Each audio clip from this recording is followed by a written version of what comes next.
अज्ञानतिमिरान्धस्य ज्ञानाञ्जनशलाकया चक्षुरुन्मीलितं येन तस्मै श्रीगुरवे नमः।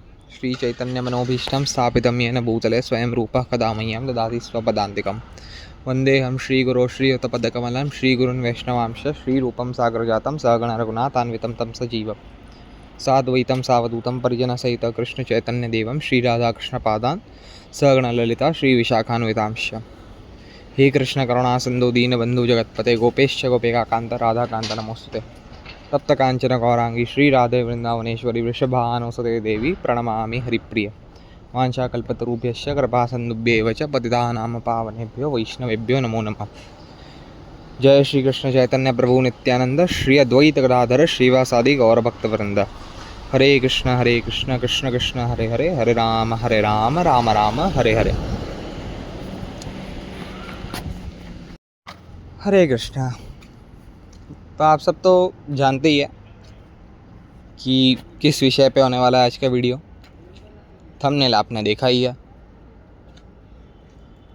अभी के समय में जो मेन मुद्दा है समाज में, पूरी यूट्यूब कम्युनिटी में, तो वो यही है कि गीता के एडमिन देखिए लाइव चैलेंज दे रहे हैं, जीबीसी को ओपन चैलेंज दे रहे हैं कि आप आ जाइए, फेस टू फेस बात कर लेते हैं। कोई ग्राउंड डिसाइड कर लेंगे, वहाँ पे फेस टू फेस बात कर लेंगे। ये क्या चिट्ठी इधर से उधर, उधर से इधर, इधर से उधर, उधर से इधर, फेस टू फेस कर लेते हैं। ये वीडियो के ऊपर तो क्या है क्या नहीं है, इसके अंदर फॉल्ट डिफेक्ट वो सब तो बाद में बात करेंगे।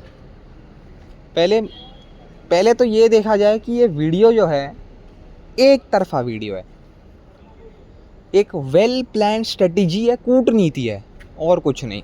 हमारे हिसाब से तो हमने जितना अवलोकन किया उसमें मुझे ये स्ट्रेटजी के अलावा कुछ नहीं लगा। कैसे स्ट्रेटजी है भैया? तो देखिए कि इतने टाइम से जो यूट्यूब पे जो तमाशा चल रहा है, जिससे ऑडियंस एंटरटेन हो रही है, जिसमें अमोघ लीला प्रभु है, ईश्वर गौरांग प्रभु जो कि योगा ऑफ लव के एडमिन है, मधु पंडित प्रभु, इस्कॉन बैंगलोर के अन्य अन्य चैनल्स, वृंदावन चंद्र प्रभु, गिव गीता के एडमिन, फिर जो भी ISKM TV के एडमिन, उनका नाम नहीं पता मुझे, सॉरी।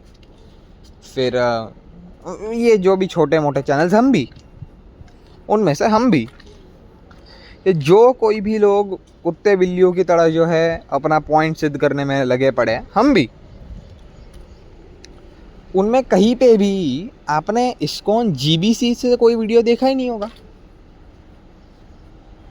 क्या आपने देखा कहीं इस्कॉन GBC ने कोई वीडियो अपलोड किया हो? हमने तो नहीं देखा जी। इससे सिद्ध क्या होता है? क्या उन्हें चैनल बनाना नहीं आता यूट्यूब पे? क्या उन्हें वीडियो बनाना नहीं आता, रिकॉर्ड करना नहीं आता? इससे सिद्ध ये होता है कि ISKCON GBC but naturally ISKCON GBC एक बहुत ऊंची संस्था है आज के टाइम पे। उनके पास ढेरों भर के कार्य होते हैं साधारण दिनचर्या में, और ऐसे विषयों पर जो बार बार उठते रहते हैं। अभी कुछ 1 साल पहले भी शायद उठा था, गिव गीता के एडमिन ने, वही आई थिंक 1 या 1.5 साल पहले होगा, हाँ, 2-3 वीडियो डाले थे। फिर योगा ऑफ लव ने 2-3 वीडियो डाले थे। ये सब चलता ही रहा था। तो ऐसे विषयों पर GBC कंटिन्यूसली बार बार वीडियो बनाती रहेगी। हम सब के लिए सरल है, कहे तो हमारे लिए भी मुश्किल ही है। मैं जानता हूँ एक वीडियो रिकॉर्ड करने में कितनी मेहनत जाती है और कितना समय जाता है, जो कि निकाल पाना मेरे लिए भी मुश्किल है। तो GBC जो आज इस स्तर पे काम कर रही है, उसके लिए स्वाभाविक सी बात है मुश्किल होगा वीडियो बनाना। GBC के अगेंस्ट जो वीडियो बनाया, आप देखेंगे उनके यूट्यूब थंबनेल में, आप देख लीजिएगा, open challenge to ISKCON GBC। अरे भैया, स्वाभाविक सी बात है कि ये स्तर पे वो आपके साथ चर्चा करने तो नहीं आ पाएंगे, समय निकालना भी कठिन है। अच्छा, मोस्ट प्रोबेबली तो उन्होंने शायद वीडियो देखा भी ना हो आपका। आपके चैनल से अनगिनत वीडियो आ चुके हैं ऋत्विक बात पे, हर एक थोड़ी देखते बैठेंगे। तो शायद उन्होंने देखा भी ना हो वीडियो। अच्छा, देखा भी हो तो अपने जीवन से टाइम निकाल के आपके लिए चर्चा करने आएंगे, ये कहाँ क्या न्याय है? ये तो वही बात हो गई कि मैं प्राइम मिनिस्टर को लेटर लिख रहा हूँ, वीडियो बना रहा हूँ यही चैनल से, open challenge to Narendra Modi ji, हम आपको एक्सपोज करने जा रहे हैं। आप चाहे अपने आप को बचाना चाहे तो एक न्यूट्रल ग्राउंड डिसाइड कर लीजिए, वहाँ पे हम दोनों मिल बांट के जो है एक शास्त्रार्थ कर देंगे, फेस टू फेस कर लेंगे मोदी जी। बताइए, चलिएगा? अरे सबसे पहला कमेंट यही आएगा कि मूर्ख, कहाँ वो कहाँ मैं वीडियो बना सकता हूँ, मैं ग्राउंड पे आ सकता हूँ क्योंकि मेरे पास समय है, उनके पास होगा नहीं होगा। अच्छा, आपने आज चैलेंज किया, कल कोई और करेगा, परसों कोई और करेगा, हर 5-5 दिन में कोई आता जाएगा कि भैया एक ग्राउंड डिसाइड कर लीजिए जीबीसी जी, और फिर हम मिलके जो है ये सौदा कर लेते हैं, निष्कर्ष पे पहुंच जाते हैं। तो ये वही है, ये वेल प्लान स्ट्रेटजी मुझे लगी थोड़ी। अभी देखिएगा, जीबीसी बट नेचुरल है, रिस्पॉन्ड तो करेगी नहीं। वहाँ वीडियो ही नहीं देखा होगा, मैं तो मानता हूँ कि वीडियो ही नहीं देखा होगा, लेकिन अगर देखा भी होगा तो बट नेचुरली वो रिस्पॉन्ड तो करेगी नहीं, और नहीं करेगी तो इनके चेले चपाटे खुश हो जाएंगे। देख लीजिए जी, उत्तर नहीं दे पाए। हाँ, कौन सी दिशा में जा रहा है समाज? अब वो वीडियो पे भी बात कर लेते थोड़ी। वीडियो तो एकदम ही मास्टरपीस है, उन्होंने जो चैलेंज डाली वो तो मास्टरपीस है सही में। ऐसी चैलेंज नहीं देखी होगी आपने कहीं पे भी। कह रहे हैं कि हम सिर्फ शास्त्रार्थ करते हैं। क्या करते हैं? सिर्फ शास्त्रार्थ। शास्त्रार्थ शब्द की आप संधि जानते हैं? उसका अर्थ जानते हैं आप? एक साइड पे आपका कहना ये है कि नहीं हम शास्त्र को नहीं मानते जी, ना, उसी वीडियो में आप कह रहे हैं वो भी। ऐसा भी नहीं कि अलग वीडियो में आपने कहा हो कि हम शास्त्र को नहीं मानते, फिर ये वीडियो में आप कह रहे हैं कि हम शास्त्रार्थ करेंगे। नहीं, आपने उसी वीडियो में कहा है कि शास्त्रार्थ करेंगे, लेकिन केवल प्रभुपाद की वाणी पे। भाई, शास्त्रार्थ का अर्थ तो जान लीजिए। शास्त्रार्थ करेंगे लेकिन अथॉरिटी क्या होगी? केवल प्रभुपाद की वाणी। शास्त्र नहीं, शास्त्र उन्हें ये तक कह दिया कि हम आपके शास्त्र नहीं मानते। आपके शास्त्र? आपके शास्त्र मतलब क्या होता है स्वामी जी? जीबीसी ने बनाया शास्त्र, शिष्यों ने बनाया, प्रभुपाद जी के शिष्यों ने बना दिया शास्त्र, क्योंकि उन्हें पता था ना, उन्हें गुरु बनना था। गुरु बनना था तो शास्त्र में उन्होंने शायद अपने आप से शास्त्र बना दिए होंगे। जैसे अभी तो मानते ही है ये लोग कि क्लिप्स के साथ छेड़छाड़ कर दी, बुक्स के साथ छेड़छाड़ कर दी। क्यों कर दी? क्योंकि गुरु बनना था। तो गुरु बनने के लिए उन्होंने शास्त्र भी बना दिए होंगे, ये मान लिया जाए। आगे पीछे ना सोच ना विचार, कुछ नहीं, बस हमारे मन में आया हमने कह दिया सीधा फटाफट, कुछ भी कह दो। हैं, आपकी इतनी फैन फॉलोइंग है, आपको इतने लोग स्पिरिचुअल मेंटोर मानते हैं, आपको इतने लोग शिक्षा गुरु मान रहे हैं, आपके कहने पे किस भक्त पे क्या प्रभाव पड़ जाए ऐसा कुछ विचारना नहीं है। बस हम आपके शास्त्रों को नहीं मानते, कह दो बस। अपने को क्या कह दो, हम आपके शास्त्रों को नहीं मानते, सॉरी सर। अरे आप जानते हैं भक्ति की शुरुआत कहाँ से होती है? आपने कहा था कि 64 में से पहला अंग है गुरुपादाश्रय। तो रूप गोस्वामी के अनुसार भक्ति की शुरुआत होती है गुरुपादाश्रय से। गलत, आई एम सॉरी, गलत हो आप। पहला अंग हो जाने मात्र से ये नहीं सिद्ध होता कि भक्ति की शुरुआत गुरुपादाश्रय से होती है। नहीं, भक्ति की शुरुआत गुरुपादाश्रय से होती ही नहीं है। ये तो बस एक अंग है भक्ति का, इम्पोर्टेंट अंग है, और इसके ऊपर भी बात करेंगे। जब आपने गुरुपादाश्रय की बात छेड़ी है तो उसके ऊपर भी जाएंगे डेप्थ में, लेकिन भक्ति गुरु पादाश्रय से शुरू नहीं होती। तो कहाँ से होती है मैं बताता हूँ। आदौ श्रद्धा ततः साधु संगो अथा भजन क्रिया ततो अनर्थ निवृत्ति स्यात् ततो निष्ठा रुचिस्तता। श्रद्धा से शुरू होती है। यस, श्रद्धा से शुरू होती है। स्वाभाविक सी बात है, प्रश्न उठेगा ही कि श्रद्धा किसमें श्रद्धा? कृष्ण में श्रद्धा, पूर्वाचार्यों में श्रद्धा, महाप्रभु पे श्रद्धा है। किस पे श्रद्धा? किस पे? प्रभुपाद जी पे श्रद्धा। किस पे श्रद्धा? पूर्वाचार्यगण, जीव Goswami ji crystal clear line लिख रहे हैं कमेंट्री में, क्रिस्टल क्लियर लाइन, शास्त्रों पे श्रद्धा। इधर से भक्ति की शुरुआत होती है सर। शास्त्रों पे श्रद्धा से तो भक्ति की शुरुआत होती है, और आप इधर ये कह रहे हैं कि हम आपके शास्त्रों को नहीं मानते। अब बताइए क्या किया जाए? बट नेचुरल है, आपके व्यूअर्स ब्लाइंडली यही चिपकाते जाएंगे। हमारे मास्टर ने तो ये कह दिया, हम यही मानेंगे, हम शास्त्र को नहीं मानते। प्रभुपाद की वाणी पे बात कीजिए आप, बस प्रभुपाद की वाणी, बस बस, शास्त्र को रख दीजिए साइड पे।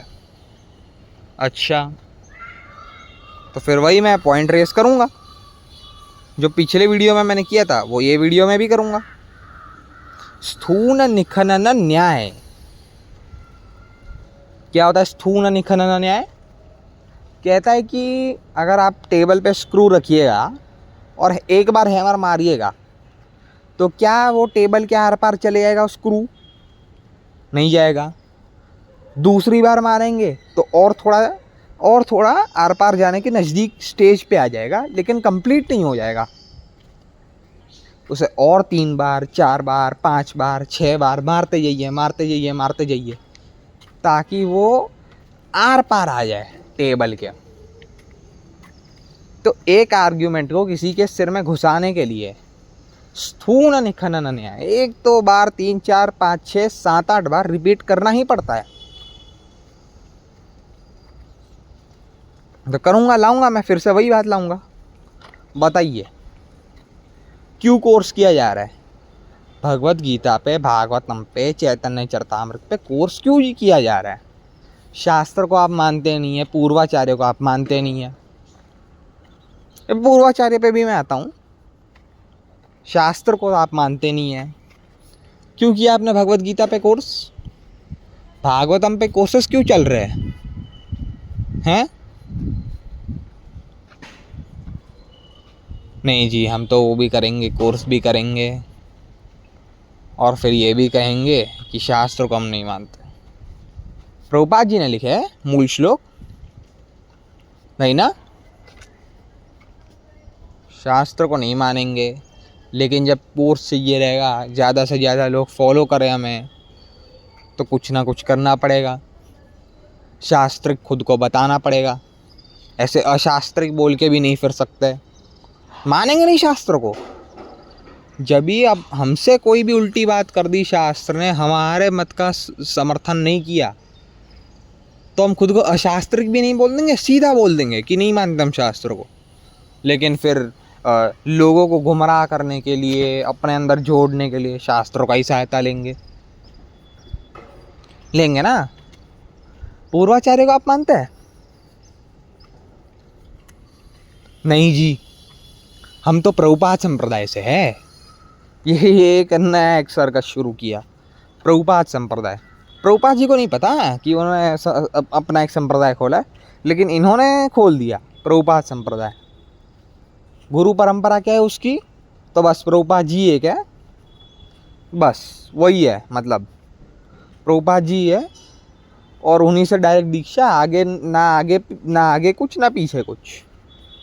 प्रभुपाद संप्रदाय, 1 पर्सन संप्रदाय है ना, बढ़िया कॉन्सेप्ट। तो प्रभुपाद जी के संप्रदाय से हम पूर्वाचार्य को नहीं मानते। अच्छा, पूर्वाचार्य को नहीं मानते।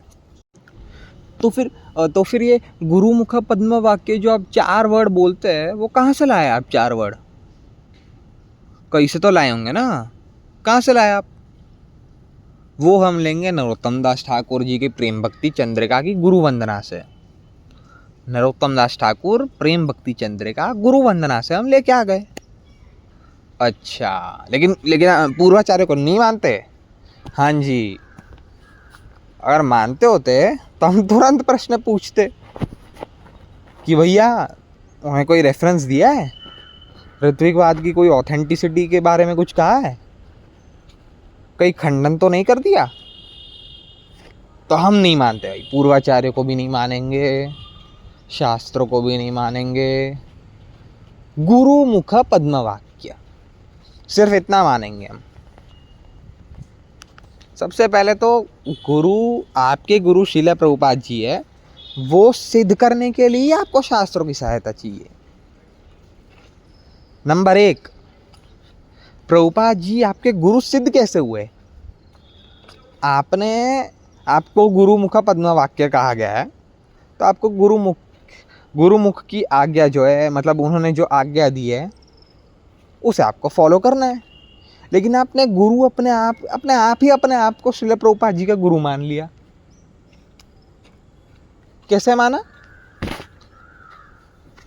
है कोई ऑथेंटिक आपके पास कोई पेपर वर्क है? नहीं जी, मान लिया। पहले तो वो तो सिद्ध करिए, फिर आप आइएगा ना कि गुरुमुख पद्म वाक्य के अनुसार मैं सिर्फ श्रील प्रभुपाद जी की वाणी को मानता हूँ। वही सिद्ध नहीं हो रहा। अब आपके गुरु प्रभुपाद जी है या नहीं है, इसके ऊपर चर्चा करेंगे आगे के लिए बहुत कुछ रखा है हमने।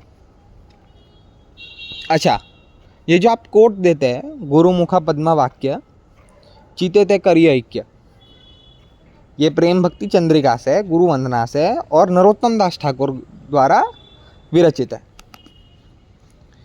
तो हम तो आगे पीछे भी नहीं जा रहे। इसी गीत में सेम गीत में नरोत्तम दास ठाकुर कहते हैं, साधु शास्त्र गुरु वाक्य हृदय करिया ऐक्य, सतत भाषिबो प्रेम माझे, कर्मी ज्ञानी भक्तिहीन इहा के कोरिबो भिन्न, नरोत्तम ए तत्व गाजे। ध्यान दिया आपने? साधु शास्त्र गुरु वाक्य हृदय कोरिया ऐक्य, ये जो वो वाली गैंग है ना, एक गुरुवाणी ही शास्त्र है, ये वाली भी एक गैंग है ना, वो लोग भी ध्यान से सुने। साधु शास्त्र गुरु वाक्य, नरोत्तम दास ठाकुर मूर्ख नहीं है जो 3 बार रिपीट करेंगे सेम चीज। साधु गुरु शास्त्र ये हमेशा से ही हमारा स्लोगन रहा है, तीनों को ही हम मानते। नरोत्तम दास ठाकुर यूं ही नहीं लिख रहे, संप्रदाय के गूढ़ अर्थ एकदम जो इतनी साधना के बाद आपको प्राप्त हो, इतने ईयर्स ऑफ एक्सपीरियंस के बाद शायद आपको प्राप्त हो, इतने ग्रंथों का अवलोकन के बाद आपको शायद प्राप्त हो, वो सब अपने प्रेम भक्ति चंद्रिका में हाईलाइट करते हैं। फैब्युलस वर्क, मैं तो सभी को रिकमेंड करता हूँ। हमारा ऐसा नहीं है कि सिर्फ प्रभुपाद वाणी ही है, नहीं, संप्रदाय में ऐसे ऐसे जेम्स है, सबका आस्वादन कीजिए। उन्हें भी आपके लिए लिखा है, प्रभुपाद जी ने भी आपके लिए लिखा है, उन्होंने भी आपके लिए लिखा है, सभी का आस्वादन कीजिए। हम रोकते ही नहीं है। तो आप तो गुरुमुख पद्म वाक्य कह रहे हैं, फिर ये नहीं आपने पढ़ा? सेम गीत का है यार, ये ऐसा भी नहीं है कि मैं कहीं और से लेके आ रहा हूँ, नहीं, सेम गीत का है। चलिए ये मान लिया जाए कि आपने पढ़ा नहीं, क्योंकि 10वां स्टैंजा था ना, एकदम एंड में आता है, लास्ट में जो है पोएट जो है अपना नेम रिवील करता है, यूजुअली देखा गया। तो नरोत्तम ए तत्व गाजे, इधर से गीत जो है अंत हो जाता है। तो आपने शायद इतना नीचे तक पढ़ा ना हो। लेकिन इस्कॉन में, और जहाँ तक मैं जानता हूँ आपके संस्थान में भी, 4 वर्सेस तो रोज गाए ही जाते हैं सुबह को आरती में। पहले के 4 स्टैंजा गुरु वंदना, उसमें आपने ये नहीं पढ़ा, चक्षुदान दिलो जेई जन्मे जन्मे प्रभु शेई दिव्य ज्ञान हृदय प्रकाशित प्रेमा भक्ति जहाँ होते अविद्या विनाश जाते वेदे गाय जहाँ रचरित। वेदे गाय जहाँ रचरित, चरित्र होना चाहिए, लेकिन बांग्ला में जैसे व को ब कहा जाता है तो वैसे त्र को त ही कहा जाता है। त जो है हलंत त के साथ पूर्ण त जुड़ जाता है। ये बांग्ला का थोड़ा वो है, ग्रामर का रूल है। मेन बात पे आता है, वेदे गाय जहाँ रचरित, मतलब कि वेद जिनकी चरित्र का वर्णन करते हैं, गुरु लिविंग होंगे या मूर्ति के रूप में होंगे। मूर्ति के रूप में भी लिविंग ही है, लेकिन क्या सबको प्रकाशित होंगे या सिर्फ कुछ को प्रकाशित होंगे? जो उत्तम भागवत है उन्हें प्रकाशित होंगे या दीक्षा के समय भी प्रकाशित होंगे? हैं सबके साथ आदान प्रदान कर सकने वाले होंगे या नहीं होंगे? ये सब का वर्णन कौन करता है? वेद करता है, श्रुति करती है सर। वेदे गाय जहाँ रचरित, वो नहीं पढ़ा आपने? रोज गाते हो यार, इतना भूल गए? सिंपल सी बात है यार। आपने ये तो बताया ही नहीं कि आपने प्रभुपाद जी को चुना कैसे, क्यों? कम थे मार्केट में आपके पास गुरु? ओशो है, फिर गायत्री परिवार है, आर्य समाज, इतने सब कुछ है। आज कम नहीं है हमारे पास, मार्केट में बहुत कुछ अवेलेबल है। आपने प्रभुपाद जी को क्यों चुना? इसीलिए चुना क्योंकि शास्त्र वर्णित करते हैं कि किन्हें चुना चाहिए, किन्हें चुना नहीं जाना चाहिए। शंकराचार्य भी है आपके पास, ऑप्शन में शंकराचार्य भी है, आपके पास दयानंद सरस्वती जी भी है, आपके पास ओशो भी है, रजनीश, कमी नहीं है। लेकिन शास्त्र वर्णित करते हैं कि कैसा गुरु कौन होना चाहिए, गुरु कैसा होना चाहिए। शब्द ब्रह्म में निष्णात, वो उसके ऊपर आऊँगा उसके ऊपर भी आऊँगा। तो शास्त्र वर्णित करते हैं कि कैसा गुरु होना चाहिए, कैसा नहीं होना चाहिए। आपने शास्त्र की सहायता से प्रभुपाद जी को चुना है। चलिए, प्रभुपाद जी तो ये थे कि सब सेनापति भक्त थे, अपने आप में ही सेल्फ इल्यूमिनस थे, मान लिया हमने, नो इश्यूज। लेकिन आपने उन्हें क्यों चुना? आपके नेबर ने तो उन्हें नहीं चुना होगा शायद, मेरे नेबर ने तो उन्हें नहीं चुना। आपने उनको क्यों चुना? क्यों श्रेष्ठ श्रीला प्रभुपाद जी? तभी आपने शास्त्र की सहायता ली कि नहीं, इनके अंदर वो सारे गुण हैं जो एक आइडियल गुरु में होने चाहिए। और वो गुण आपको कहाँ से मिले? शास्त्र से मिले, कहीं ना कहीं आपको शास्त्र से मिले। इसीलिए आपने प्रभुपाद जी को चुना। आप खंडन करेंगे, जैसे सपोज आप कह दीजिएगा कि नर जो है कभी नारायण नहीं बन सकता। आज कईयों का मानना है कि नर नारायण बन सकता है आराम से। क्या ये जैसे डॉक्टर जो है प्रिस्क्राइब करता है ना मेडिसिन, वैसे वो लोग साधना प्रिस्क्राइब करते हैं कि ये कर लीजिए, ये कर लीजिए, ये कर लीजिए, 3 दिन में आप नारायण, चलिए नेक्स्ट। आज तो कई ऐसा है मार्केट में, नर को नारायण बना दे रहे हैं, जादुई छड़ी यू। आप उनका खंडन करते हैं, समर्थन करते हैं? खंडन करते तो किस बेसिस पे करते हैं? वो तो कह देंगे कि हमारे गुरुजी ने हमें ये सिखाया, और गुरु मुखा पद्म वाक्य, इसलिए हम मानते हैं, बस गुरुजी को ही मानेंगे। हाँ, उनके गुरुजी ने उन्हें ये सिखाया, आपके गुरुजी आपको ये सिखा रहे हैं, उनके गुरुजी ने ये सिखाया। तब आपको शास्त्र की सहायता लेनी पड़ेगी कि नहीं, शास्त्र जो कहता है उस हिसाब से चलना है हमें। तब आपको शास्त्र की सहायता लेनी पड़ेगी। जो भी आप ये बोल्डली ये जो स्टेटमेंट्स बयां करते हैं मायावादियों के अगेंस्ट या किनके भी अगेंस्ट, तब आपको शास्त्र की सहायता लेनी पड़ती है। फिर जब शास्त्र आपका खंडन करे तो नहीं जी हम नहीं मानते आपके शास्त्रों को, हम केवल प्रभुपाद वाणी, वो लोग भी बोल दे हम तो केवल हमारे गुरु जी की वाणी, बस नहीं बदलेंगे हम हमारा प्रचार करेंगे, आप अपना करिएगा, आप हमें कुछ बोल नहीं सकते, हम चाहे कुछ भी बोल दे। क्यों? क्योंकि हम तो हमारे गुरु की वाणी फॉलो करेंगे, आप अपने गुरु की वाणी फॉलो करिए। लो जी, कर देंगे आप विकृत समाज ऐसी मानसिकता के साथ। तब आपको शास्त्र बीच में लाने पड़े। जब आप वो पॉडकास्ट पे गए थे जिधर आर्य समाजियों के साथ बहस हुई थी कि राधा रानी एग्जिस्ट भी करती है या नहीं करती, तब आपने उन्हें ये कहा था, गुरुमुख पद्म वाक्य प्रभुपाद जी कहते राधा रानी एग्जिस्ट करती है, तो बस मान लीजिए। आपको उन्हें लाना ही पड़ा पुराणों के स्तर पे कि नहीं जी पुराणों को मानिए पहले, फिर राधा रानी का वर्णन तो है ही पुराणों में। यद्यपि हमें तो ये शैली पसंद नहीं आई, क्योंकि डायरेक्टली वेदों में प्रमाण प्राप्त होते हैं। जुगल सरकार के प्रमाण डायरेक्टली वेदों में प्राप्त होते हैं, प्रत्यक्ष रूप से आपको वेदों में, मतलब लाइन लाइन पूरी पूरी पूरी जो मंडल है, उन्हीं का पूरा मंडल उन्हीं के लीला का बखान करती है। ये सब मंत्र भागवत में जो है समझाया गया है, रेयरेस्ट ऑफ द रेयर ग्रंथ है। और वो समय पे श्रील भक्ति सिद्धांत सरस्वती ठाकुर प्रभुपाद जी ने कोट किया था अपने अनुभाष्य में, और फिर वही कोट को उद्धृत किया श्रील प्रभुपाद जी ने अपने चैतन्य चरितामृत भाष्य में। खैर, तो जब भी पाखंड का खंडन करना हो तब शास्त्रों की सहायता लो, क्योंकि उसके अलावा कोई ऑप्शन नहीं है।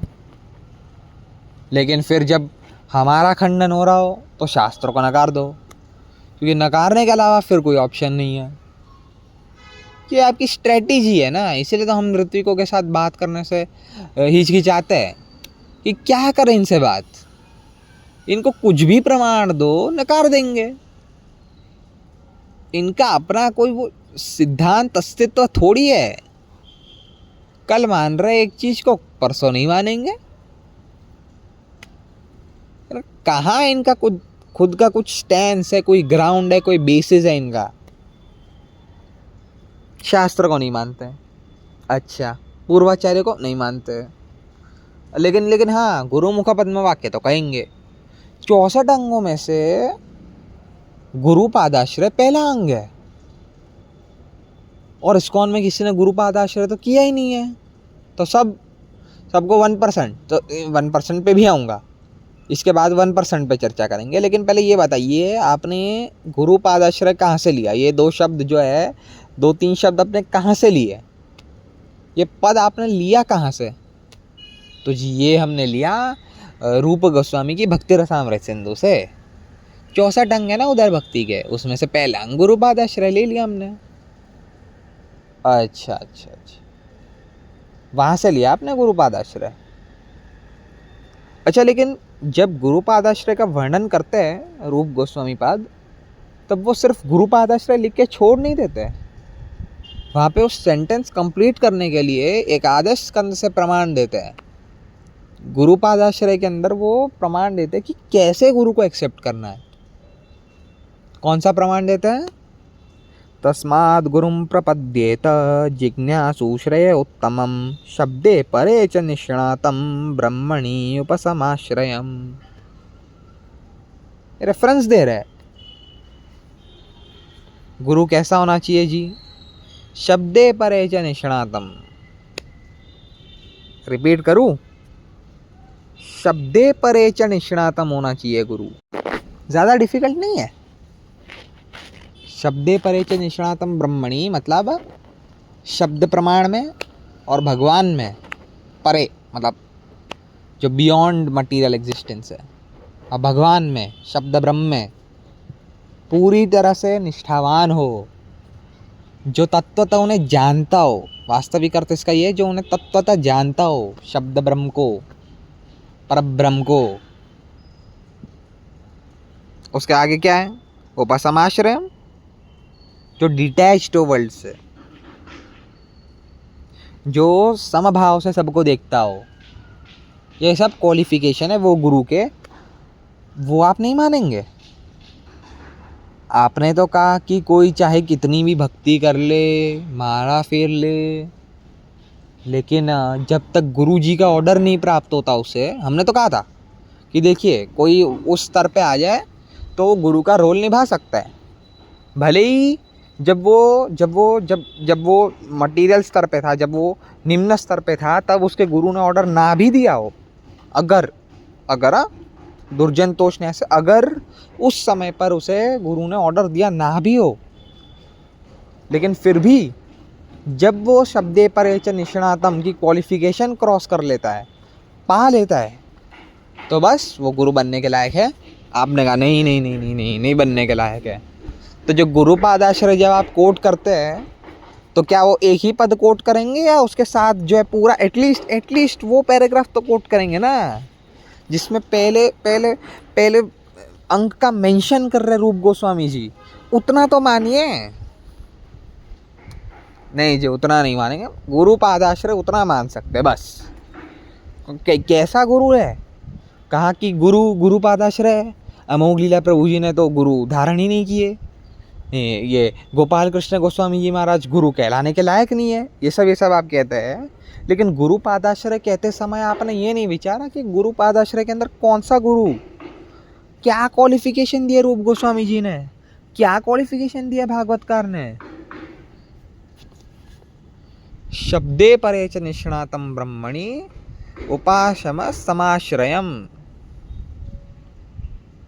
बस आधी बात मानो आधी ना मानो। अच्छा क्या कह रहे थे आप? अच्छा उसके पहले ये तो हमने रेफरेंस दिया, रूप गोस्वामी जी के द्वारा जो उद्धृत भागवत का श्लोक था उसका तो रेफरेंस दिया हमने। उसके अलावा एक और रेफरेंस था, कीबा विप्र कीबा न्यासी शूद्र के न नया ये कृष्ण तत्ववेत्ता शेई गुरु हय। चैतन्य चरितामृत रेफरेंस, बड़ा ही सुंदर प्यार है और ज्यादा टफ भी नहीं है सच कहूं तो। One who knows the science of Krishna consciousness can become a spiritual master, बस। अच्छा हाँ, ये दोनों श्लोक हमने क्यों कोट किए, क्योंकि ये दोनों श्लोक के ऊपर ऋत्विकवादियों का यही उनकी कमेंट्री रहती है कि यहाँ पे गुरु मतलब शिक्षा गुरु। अच्छा, तो गुरुपादाश्रय कहते समय आपने ये नहीं सोचा था कि ये श्लोक भी आ जाएगा उसके साथ कि कौन से गुरु का आश्रय लेना है। और दूसरी बात, प्रभुपाद जी को मानने वाले व्यक्तिगण ये सुन लीजिए कि प्रभुपाद जी ने दोनों श्लोकों की कमेंट्री में, भागवत के श्लोक और चैतन्य चरितामृत की प्यार, दोनों की कमेंट्री में स्पेसिफिकली मेंशन किया है कि ये दीक्षा गुरु की बात कर रहे हैं। दोनों रेफरेंसेस दीक्षा गुरु की बात कर रहे हैं। जिसके अंदर ये क्वालिफिकेशन आ गया वह गुरु कहलाने के लायक है, बस। ऑर्डर ला रहे, वो ला रहे, ये ला रहे, जीबी से ऑथराइजेशन नहीं मिला, वो नहीं मिला, सर्टिफिकेट नहीं मिला उन्हें। अरे भाई ने कहा कि उनको ऑर्डर नहीं मिला था तो गुरु कैसे बन गए? अच्छा, मैं ये सब पे जाऊंगा ही नहीं, सच कहूँ तो मैं वो सब पे नहीं जाऊंगा कि जैसे आपने अन्य चैनल्स पे देखा होगा, उनका मेथड अलग है। उनका मेथड ये है कि लड़ेंगे कि नहीं ऑर्डर मिला है तो ये देखिए ये कोई प्रमाण लाएंगे, कोई कॉन्वर्सेशन। मैं उसमें जाऊंगा ही नहीं, सीधा मैं इस पे जाऊंगा कि आपको कैसे पता कि ऑर्डर नहीं दिया ना। कहीं कुछ रूल है आपके लॉ बुक में कि नहीं सबके सामने ही ऑर्डर देना चाहिए, टेप रिकॉर्डर में ही ऑर्डर देना चाहिए, छप के ही ऑर्डर देना चाहिए, न्यूज़पेपर में ही प्रिंट होना चाहिए ऑर्डर, कोई रूल है आपके यहाँ? अरे बाजू में बैठे ऑर्डर दे दिया हो, आपको पता कैसे चल रहा है कि किसी को ऑर्डर नहीं दिया? आप जज कैसे कर पा रहे हैं? नहीं जी, प्रभुपाद जी तो ऑर्डर दिए बिना ही चले गए। चलिए मान लीजिए, मेरा तो यही मानना है कि आपको कैसे पता, ये तो मेरा सबसे स्ट्रॉन्गेस्ट स्टैंस मेरा यही है। चलिए मान लीजिए कि प्रभुपाद जी बिना उन्हें ऑर्डर दिए गोलोक धमन कर गए। अच्छा, मुझे ये बताइए कि प्रभुपाद जी के विग्रह तो अभी भी है, और आपने ही कहा लिविंग है, आपने ही कहा कि इंटरेक्ट भी कर सकते हैं, आप उनके साथ इंटरेक्ट भी कर रहे हैं ना। तो प्रभुपाद जी के शिष्यों के साथ प्रभुपाद जी के विग्रह इंटरेक्ट नहीं कर रहे? अगर कर रहे हैं तो इंटरेक्शन में उसी विग्रह के रूप में प्रभुपाद जी ने उन्हें आदेश दे दिया कि आप गुरु बन जाइए। क्यों? आपको तो इंटरेक्शन प्रूव, आप तो इंटरेक्शन मानते हुए भी टेप रिकॉर्डर लगा देते हैं कान में, टक से टेप रिकॉर्डर आप कान में घुसेड़ देंगे कि सुन लीजिए मंत्र प्रभुपाद जी के द्वारा। अरे इंटरेक्शन कर रहे तो टेप रिकॉर्डर की क्या ज़रूरत है? दीक्षित जो शिष्य दीक्षा के लिए आ रहा है प्रभुपाद जी के पास, तो विग्रह के सामने भी बैठा है या फोटो के सामने बैठा है, लेकिन फिर भी टेप रिकॉर्डर सुनना पड़ रहा है। ये तो इंटरेक्शन हो रहा है उसका। अब भगवान के विग्रह के साथ वो आदान प्रदान कैसे करेगा जब उसे टेप रिकॉर्डर की आपने आदत लगा दी? वो अलग बात है, जान दीजिए। प्रभुपाद जी ने विग्रह के रूप में उनके शिष्य को आदेश नहीं दिया, ये कैसे पता चला आपको? Where is the order? क्यों भाई? ऑर्डर सिर्फ जो प्रकट रूप में थे तभी दे सकते हैं। आपको अभी ये जो YouTube पे जो तमाशा हो रहा है उसके लिए गाइड कर रहे हैं आपके बाजू में बैठ के श्रील प्रभुपाद जी आपको, और अपने शिष्य को ऑर्डर नहीं दे सकते कि गुरु बन जाइए हैं? आपको गाइड कर सकते हैं लेकिन अपने शिष्यों को गाइड नहीं कर सकते। ये बात हुई ना। विग्रह के रूप में सिर्फ आपका कॉपीराइट हो गया फिर तो, है कि नहीं? ऑर्डर नहीं दिया। अरे भैया मुझे ये बताइए, श्रील भक्ति सिद्धांत सरस्वती ठाकुर प्रभुपाद जी को गौर किशोर दास बाबा जी महाराज ने कहाँ रिटर्न ऑर्डर दिया है? बताइए मुझे, रिटर्न ऑर्डर दिखा दीजिए। प्रभुपाद जी को कहाँ श्रील भक्ति सिद्धांत सरस्वती ठाकुर प्रभुपाद जी ने रिटर्न ऑर्डर दिया है? मुझे ऑर्डर दिखा दीजिए। हैं? कविराज गोस्वामी पाद को नित्यानंद प्रभु ने कहाँ पे ऑर्डर दिया, रिटर्न ऑर्डर, कि आप जो है गुरु बन सकते हैं, अभी आज से आप गुरु बन सकते हैं? कहाँ पे दिया ऑर्डर? कहाँ पे दिया? Where is the order? पूरी परंपरा में आपके पास किसी का भी ऑर्डर है तो आप पूरी परंपरा की दीक्षा प्रणाली को आप असिद्ध कर देंगे। ये भी कह देंगे कि प्रभुपाद जी या जो भी उनके प्रीवियस जो भी आचार्य आए हैं वो सब गुरु बनने की चाह रखते थे, मटीरियल डिज़ायर था, बस बन गए, ऑर्डर नहीं मिला उन्हें। आपके पास एक का भी ऑर्डर है नहीं, लेकिन प्रभुपाद जी ने अपने शिष्यों को दिया, उसका ऑर्डर हमें चाहिए जी, उसका ऑर्डर हमें चाहिए। अरे क्या पता वर्बली कहा हो, क्या पता वर्बली कहा हो, नहीं कह सकते। क्या पता विग्रह के रूप में कहा हो, नहीं कह सकते। बातें थोड़ी सेंसिबल हो तब मजा है ना, ऐसी चर्चा होती है आपके साथ। कुछ कह दो तो फिर इनका ये शुरू हो जाता है कि आप सब तो प्रभुपाद जी को गलत सिद्ध करने के पीछे लगे। वो तो केवल हम ऋत्विकवादी है जो प्रभुपाद जी को सही सिद्ध करना चाहते हैं, आप सब तो सिर्फ उन्हें गलत सिद्ध करने पे लगे हैं। अच्छा, अब मैं ऑडियंस पे छोड़ता हूँ। ऑडियंस डिसाइड करेगी कि प्रभुपाद जी सही कौन स्थापित कर रहे हैं और प्रभुपाद जी को गलत रूप से कौन स्थापित कर रहे हैं। सुनिए,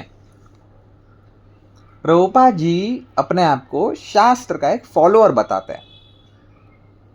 कहते हैं कि जो शास्त्र को फॉलो कर रहा है वही ऑथेंटिक है, वरना सब इनऑथेंटिक है। अनेक उनके समय पे थे धर्मगुरु के नाम पे, विवेकानंद, मांस भक्षण को सपोर्ट करने वाले, गोमांस भक्षण, समझ रहे हैं आप, काउ स्लॉटर को सपोर्ट करने वाले विवेकानंद जी थे।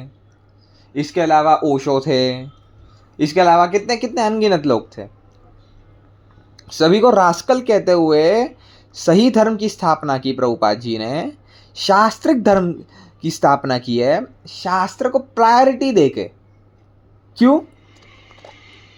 अपने आप को शास्त्रवादी बताते थे प्रभुपाद जी, इसीलिए अपने फॉलोअर्स को भी शास्त्रवादी बनाना चाहते थे प्रभुपाद जी, इसीलिए। प्रभुपाद जी के अनुसार ज्ञान हमेशा परंपरा से प्राप्त होता है। कहां से प्राप्त होता है? परंपरा से प्राप्त होता है। एवं परंपरा प्राप्तम, जानते हैं ना आप? शायद आप मानेंगे नहीं, क्योंकि प्रभुपाद जी ने नहीं लिखा, भगवत गीता में भगवान कह रहे हैं। और ये गीता के एडमिन तो कह ही चुके हैं कि कृष्ण कुछ बोले तो हम बोल देंगे सॉरी कृष्ण, हम तो केवल प्रभुपाद। तो आप शायद माने नहीं, तो आप एक काम कीजिएगा, आप कमेंट्री पढ़ लीजिएगा एटलीस्ट, ठीक है? कमेंट्री पढ़ लेंगे ना? हाँ, तो कमेंट्री पढ़ लीजिए। प्रभुपाद जी के अनुसार जो ज्ञान परंपरा से प्राप्त होता है वो ऑथेंटिक होता है। आपने तो प्रभुपाद जी को डिसोसिएट कर दिया परंपरा से कि नहीं नहीं, उनके पहले जो भी थे सब बोगस, वो सब अलग, उन्हें नहीं मानते हम। उनके बाद जो भी आए वो सबको भी हम नहीं मानते। एक प्रभुपाद जी की संप्रदाय जिसके अंदर एक ही पर्सन है, प्रभुपाद जी, बस। हम तो केवल इतना मानते हैं। ये आपका मत हुआ। तो आपके अनुसार प्रभुपाद जी शास्त्र को कॉन्ट्रडिक्ट कर देते हैं, पूर्वाचार्यों को कॉन्ट्रडिक्ट कर देते हैं, और फिर आप कहते हैं कि नहीं नहीं, प्रभुपाद जी को ऑथेंटिक हम मान रहे हैं। और हम तो उनके सभी वाक्यों को लेते हैं एज इट इज। ये हम नहीं कहते कि गाजर के लिए ये बोला, फिर गाजर धोती में डाल के चले गए ऊपर है, ये सब हमारे वचन नहीं है। हम तो सभी स्टेटमेंट्स लेंगे और उनका समन्वय करेंगे। शास्त्र क्या कहते हैं, परंपरा क्या कहती है, और प्रभुपाद जी क्या कहते हैं, हम तो समन्वय करते हैं। हमारा मार्ग क्या है, आपका मार्ग क्या है, देख लीजिए। प्रभुपाद जी खुद को शास्त्रवादी स्थापित कर रहे हैं, परंपरावादी स्थापित कर रहे हैं, और हम भी कह रहे हैं कि हाँ प्रभुपाद जी शास्त्रवादी है, प्रभुपाद जी परंपरावादी है। हम दोनों को सेम डायरेक्शन में लेके चल रहे हैं। और आप कह रहे हैं कि शास्त्र दाई ओर जा रहे हैं, परंपरा दाई ओर जा रही है, लेकिन प्रभुपाद जी बाई ओर जा रहे हैं, तो हम भी बाई ओर जाएंगे। ऋत्विकवादियों का क्या कहना है कि शास्त्र जा रहे हैं दाई ओर, परंपरा जा रही है दाई ओर, प्रभुपाद जी चल रहे हैं बाई ओर पे, और हमें फॉलो करना चाहिए प्रभुपाद जी को, और हम फॉलो करेंगे प्रभुपाद जी को बाई ओर की तरफ। ऐसे फॉलो करेंगे हम। बता दीजिए कौन प्रभुपाद जी को गलत स्थापित करने में लगा है, कौन प्रभुपाद जी को सही स्थापित करने में लगा है? बता दीजिए, ऑडियंस बताएगी अभी। फिर ये लोग उदाहरण भी देते हैं कि नहीं नहीं, एकदम गर्व से कह रहे हैं कि प्रभुपाद जी तो शास्त्र को कॉन्ट्रडिक्ट कर देंगे, परंपरा को कॉन्ट्रडिक्ट कर देंगे, लेकिन प्रभुपाद जी को ही हमें मानना है। अच्छा, फिर एग्जाम्पल देंगे कि जैसे प्रभुपाद जी ने मेंस्ट्रुएशन के समय पे भी स्त्रियों को डीटी वर्शिप की सेवा दी। अच्छा, आप लेटर्स तो मानते हैं ना अभी प्रभुपाद जी के, एटलीस्ट शास्त्र तो आपने नकार दिए। जो मतलब जब भी जरूरत पड़ेगी किसी और को खंडन करने के लिए, आप तभी आप मान लेंगे। अभी आपका खंडन कर रहे हैं शास्त्र, तो अभी आपने नकारे हुए। तो लेटर्स पे आ रहा हूं मैं। अब शास्त्र को नकारे हुए तो लेटर्स पे आ रहा हूं। तो लेटर्स के अंदर प्रभुपाद जी श्यामा दासी जी को लेटर लिख रहे हैं, न्यूयॉर्क से या लॉस एंजलिस से, अभी देख लीजिएगा। वे अभी भी पढ़ा हुआ है वेदाबेस पे, आप देख लीजिएगा। लेटर लिख रहे हैं, कह रहे हैं कि कभी भी डीटी वर्शिप औरत को ऐसे समय पे नहीं करनी चाहिए, मेंस्ट्रुएशन साइकिल में जब वो हो तभी उसे नहीं करनी चाहिए डीटी वर्शिप। ये कौन कह रहे हैं? प्रभुपाद जी कह रहे हैं।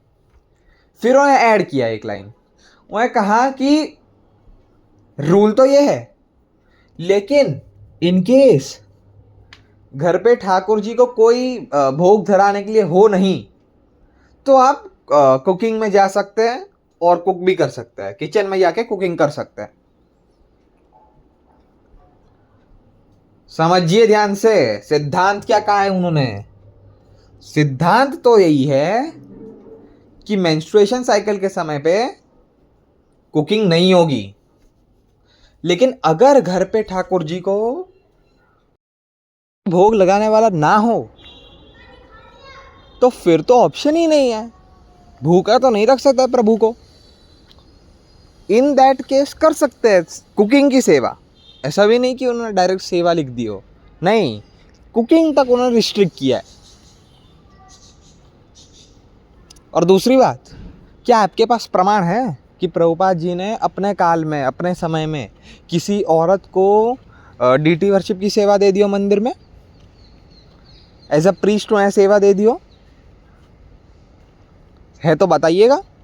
ऐसा नहीं कि मंदिर स्थापित हो गया है, मेल को सेवा दी है, लेकिन फिर अभी कोई आ नहीं रहा है, कोई सब हट गए हैं पोजीशन से, तो फिर फीमेल को दे दी सेवा। नहीं, ऐसा नहीं।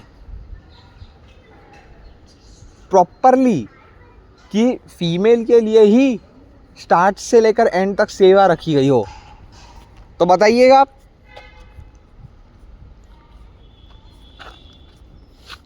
और ये जो कुकिंग का जो एक लाइन कहा है उन्होंने, उसमें भी सिद्धांत तो क्लियर ही कर दिया उन्होंने कि अगर घर पे कोई ना हो तो ठाकुर जी को भूखा नहीं रखा जा सकता, और इसीलिए कुकिंग आप कर दे तो कर दे।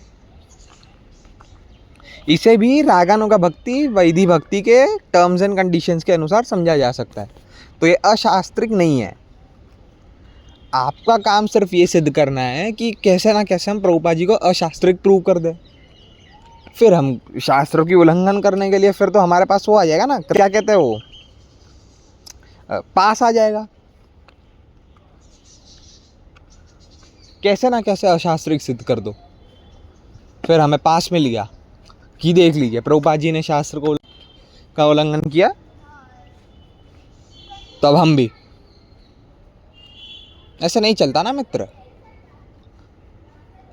श्रीपाद वल्लभाचार्य जी, वार्ता साहित्य में आता है कि उनके समय में भी उन्होंने एक औरत को डीटी वर्शिप की सर्विस दी थी, ये कह के कि जब भी आप मेंस्ट्रुएशन साइकिल में हो तभी भी कंटिन्यू रखना। लेकिन जब भ्रांतियाँ फैलने लगी तब उनके ही पुत्र ने, श्री विट्ठल प्रभुचरण गोसाई जी जिन्हें कहा जाता है, उन्होंने तुरंत क्लियर आउट कर दिया था कि ये सिर्फ एक एक्सेप्शन है। महाप्रभु जी ने इस औरत को रखा है तो रखा है, बस इसे रूल ना बना लिया जाए। आपका काम ही यही है, शास्त्रों की निंदा कर दो, कह दो कि प्रभुपाद जी ने उल्लंघित किए, तो हम भी। अच्छा, दूसरा एग्जाम्पल दिया, क्या दिया इन्होंने, कहा कि प्रभुपाद जी ने गायत्री का अधिकार दे दिया था स्त्रियों को। नहीं, आई एम सॉरी, नहीं दिया था। प्रभुपाद जी जब फॉरेन गए थे उसके पहले वृंदावन में थे, वहाँ पे भी आप देख लीजिएगा किसी फीमेल को गायत्री दी नहीं थी।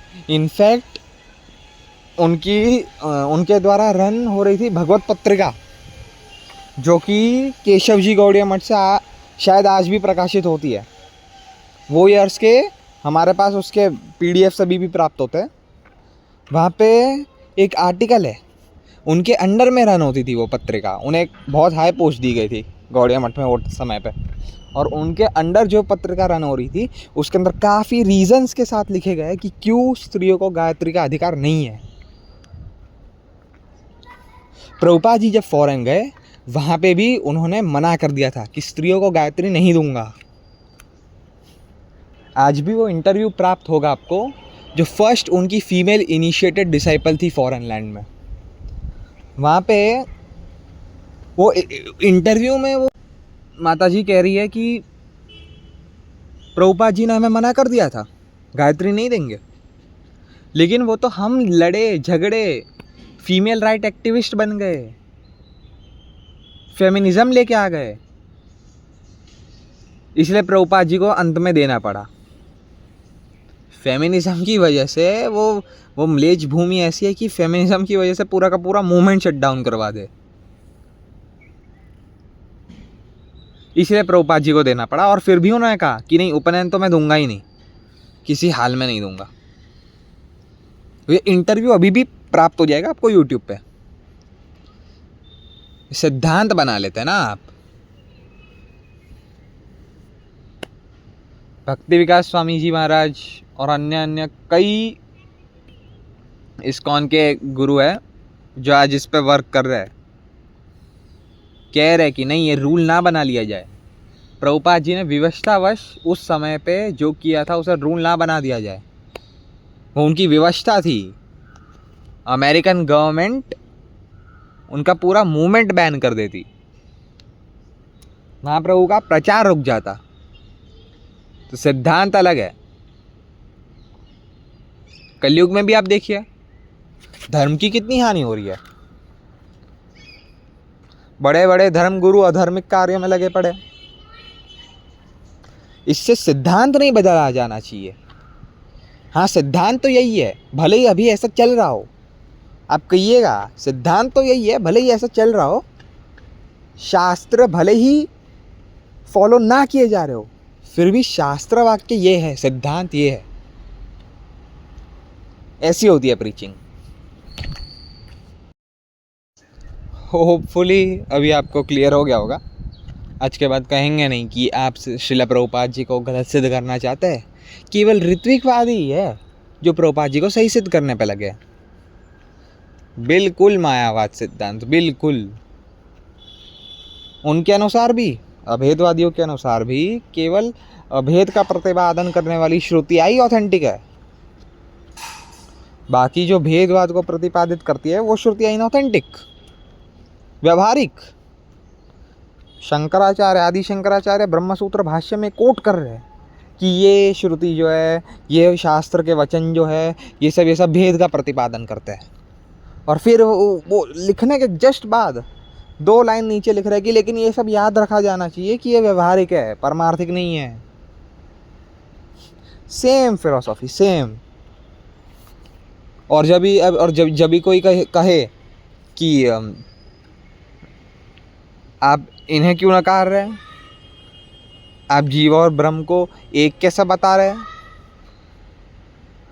उनके बीच में भेद नहीं है, ये आपने कैसे कह दिया, तो वो लोग भी शुरू हो जाते हैं कि अरे आप तो केवल उपनिषदों को झुठलाना चाहते हैं, आप केवल उन्हें गलत प्रूव करना चाहते हैं। अरे हम गलत प्रूव करने के पीछे लगे ही नहीं है। उपनिषदों को तो वैष्णवाचार्य भी ऑथेंटिक मानते हैं। बस ये है कि अर्थ हम ऐसा लेते हैं, श्रुति के वचनों का अर्थ हम ऐसा लेते हैं कि समन्वय हो, सभी शास्त्रों का समन्वय हो। उसी प्रकार हम प्रभुपाद जी को झुठलाना नहीं चाहते। हम तो बस उनके वचनों का ये अर्थ लेते हैं कि सभी शास्त्रों से, परंपरा से और उनके अन्य वचनों से, उनके बुक्स से समन्वय हो।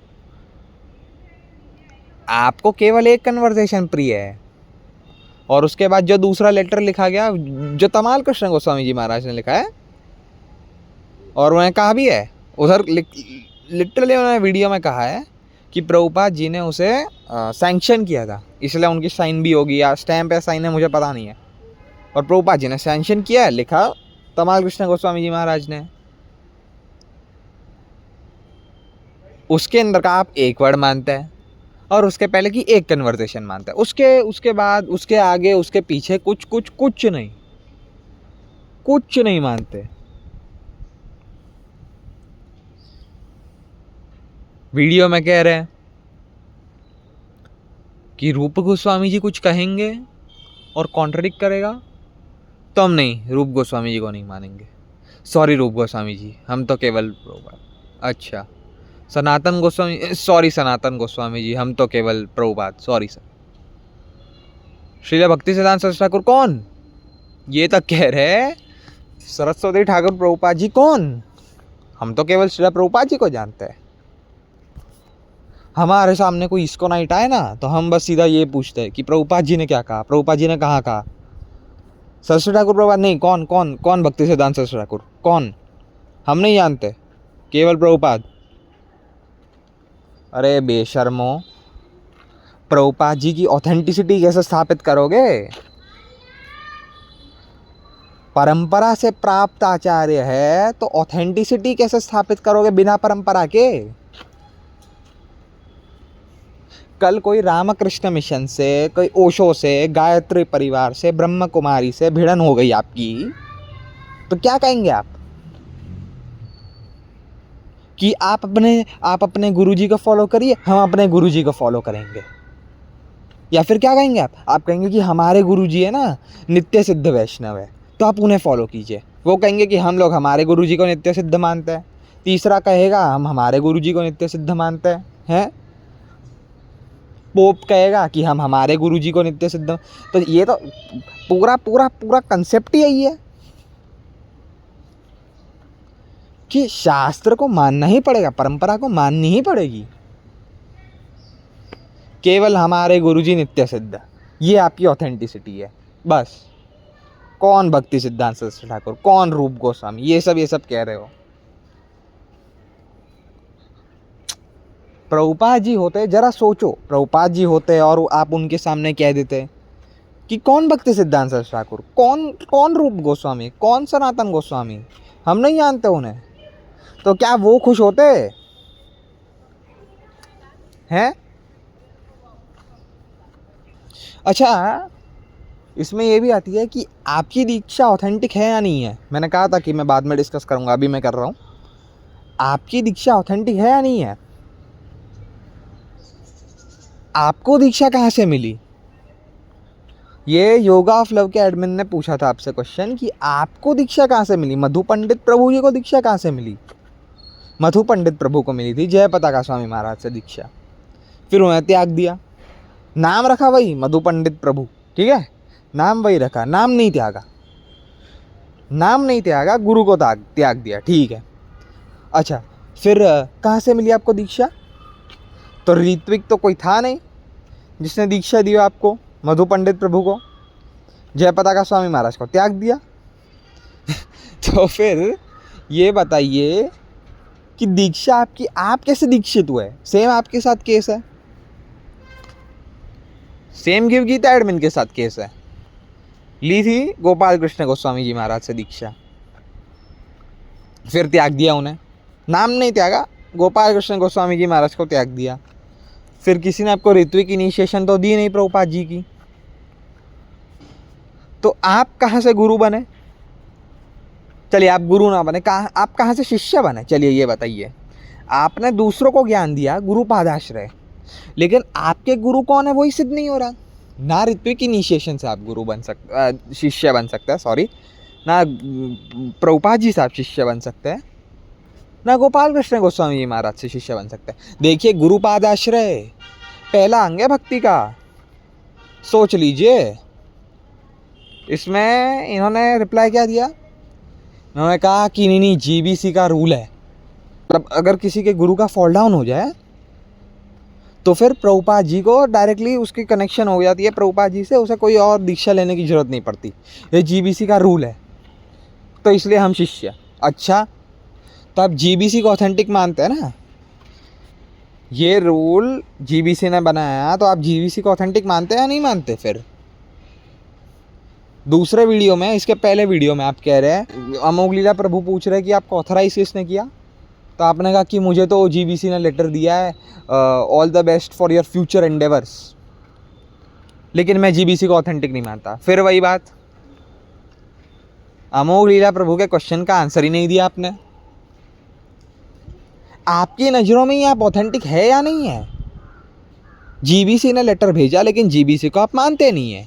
एक लाइन में आप जीबीसी का लेटर कोट करेंगे, दूसरी लाइन में कहते हैं कि लेकिन हम तो जीबीसी को मानते ही नहीं है। अच्छा, तो आपकी नज़रों में तो आप ऑथेंटिक है ना? कैसे ऑथेंटिक? किसने ऑथराइज किया? वो तो वही का वही रह गया प्रश्न। जीबीसी ने किया, लेकिन उसे आप ऑथेंटिक नहीं मानते, तो कहाँ से मिला आपको ऑथराइजेशन? सेम प्रश्न इधर पूछ रहा हूँ मैं। जीबीसी के रूल के हिसाब से आपको किसी और से दीक्षा लेने की जरूरत नहीं है, आप ऑटोमेटिकली प्रभुपाद जी से कनेक्ट हो गए, लेकिन आप जीबीसी को तो ऑथेंटिक ही नहीं मानते। फिर वही बात कि आप शिष्य बने कैसे? आपकी नज़रों में आप शिष्य है या नहीं है? जीबीसी का रूल आप नहीं मान रहे, तो जीबीसी के रूल के हिसाब से आप शिष्य बने कैसे? प्रभुपाद जी से कनेक्ट हुए कैसे? अच्छा, ये जीबीसी का रूल क्या कहता है कि पतन हो जाने के बाद ऑटोमेटिकली कनेक्ट हो जाते हैं गुरु से, प्रभुपाद जी से, सॉरी, गुरु के पतन हो जाने के बाद ऑटोमेटिकली शिष्य जो है कनेक्ट हो जाता है प्रभुपाद जी से। फिर आपने कहा कि पतन हुआ नहीं है गोपाल कृष्ण गोस्वामी जी महाराज का, वो तो कभी चढ़े ही नहीं थे, तो आपके हिसाब से जीबीसी रूल भी आप फॉलो नहीं कर रहे। पहले आपने अपना स्टैंड क्लियर करने के लिए जीबीसी के रूल को कोट किया, फिर आप ये भी कह चुके हैं कि जीबीसी को हम ऑथेंटिक नहीं मानते।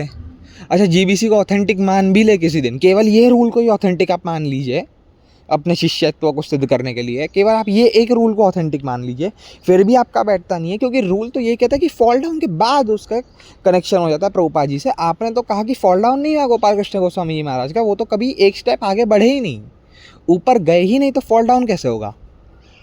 तो आपका तो ये रूल से भी पत्ता कट गया। एक रूल आप खाली जीबीसी का ऑथेंटिक मानेंगे कि गुरुपादाश्रय के लिए हमें अपने आप को भी तो गुरुपादाश्रय के अंदर लाना है ना, कैंप में, तो हम ये जीबीसी का रूल मान लेंगे, लेकिन ये जीबीसी के रूल से भी आपका पत्ता कट गया।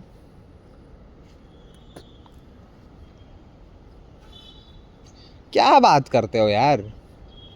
वैसे जीबीसी का कोई रूल जो है मैंने पढ़ा नहीं है, आपने कोई ऑथेंटिक रेफरेंस दिया होता कि कैसे पढ़ लो उनका क्या रूल है क्या नहीं है, वो आपने कोई रेफरेंस नहीं दिया कि इनके यहाँ से कोई वीडियो देख रहा हो या हमारे यहाँ से भी कोई भी कहीं से भी वीडियो देख रहा हो, तो कमेंट में मुझे वो रूल का वो आप भेज दीजिएगा कोई रेफरेंस।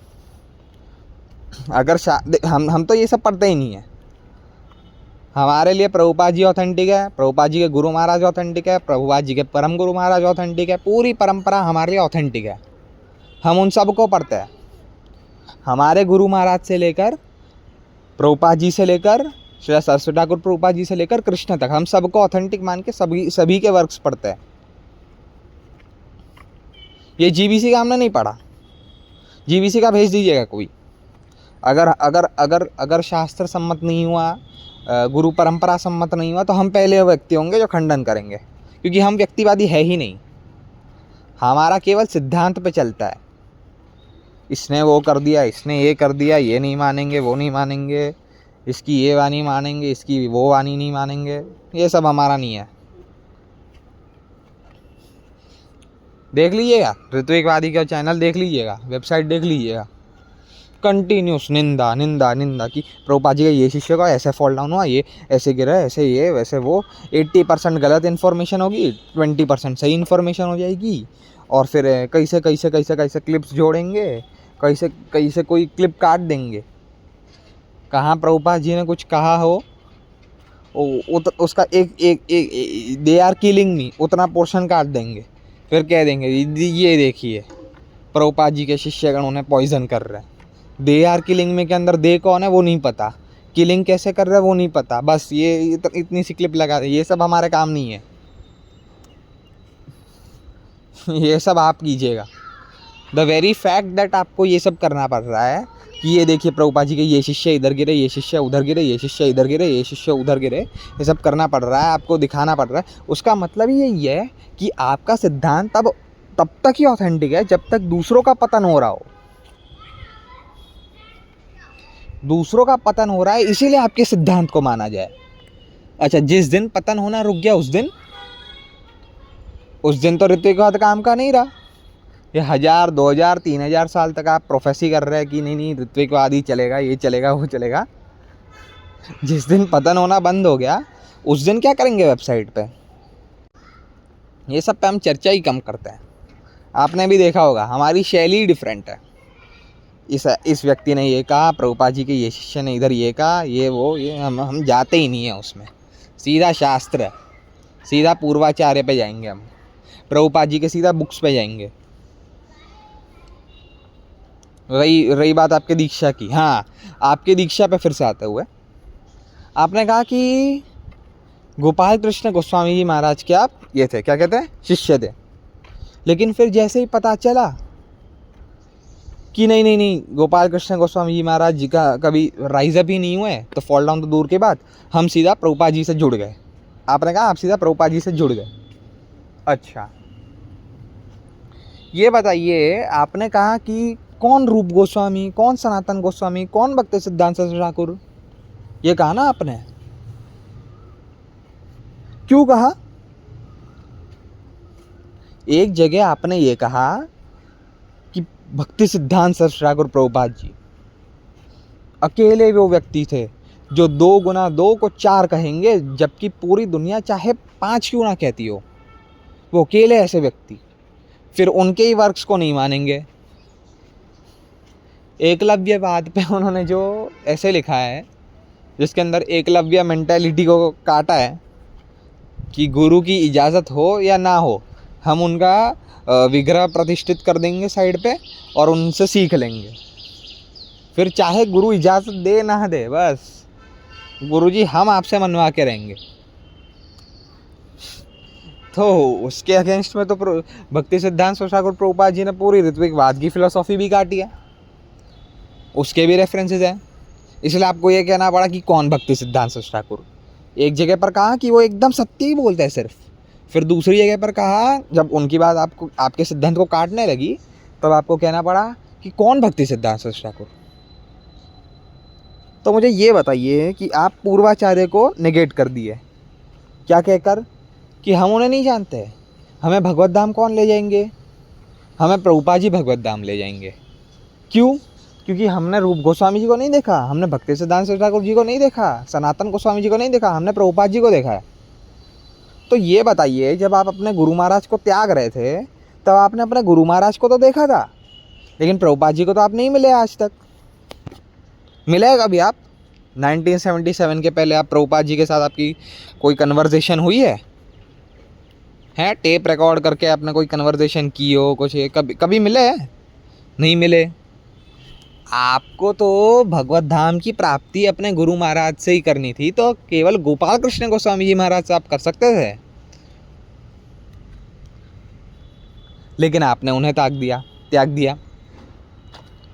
प्रभुपाद जी के सामने, प्रभुपाद जी जब भी उनका कॉन्ट्रडिक्शन दिख रहा है आपको कि ऋत्विकवाद जो है प्रभुपाद जी कह रहे हैं, आपके अनुसार हम तो कॉन्ट्रडिक्शन ही नहीं मान रहे, हमारा तो सभी शास्त्र और सभी आचार्य सेम ही बात कह रहे हैं। लेकिन जब आपने देखा कि ऋत्विकवाद सिखा रहे प्रभुपाद जी, जो पूर्वाचार्य उसका खंडन कर रहे हैं, तो आपने कह दिया कि प्रभुपाद जी को मानेंगे, और कह दिया कि कौन रूप गोस्वामी कौन सनातन गोस्वामी।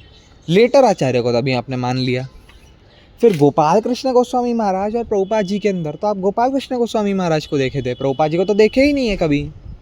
तो उसमें आपने क्यों लेटर आचार्य का साथ नहीं दिया कि आपने तो प्रभुपाद जी को कभी देखा नहीं, हमें भगवत धाम कौन ले जाएंगे? हमने किससे देखा है? गोपाल कृष्ण गोस्वामी जी महाराज को। आपने प्रभुपाद जी को तो देखा नहीं था, तभी आपने लेटर आचार्य का साथ नहीं दिया, तभी आपने ये नहीं कहा कि कौन प्रभुपाद। कॉन्ट्रडिक्शन हो रहा है तो तब आप प्रभुपाद जी पे चले। कैसे डिसाइड किया ये आपने? फिर आता है एक 1% रूल, जिसे मैं 1% रूल कहता हूँ। आपने कहा कि त्याग कर दे कोई गुरु का तो केवल 1% रिजल्ट मिलता है, ओनली 1% रिजल्ट। चाहे जितनी माला फेर लो, सेवा कर लो, प्रीचिंग कर लो, कुछ भी कर लो, केवल 1% रिजल्ट मिलेगा।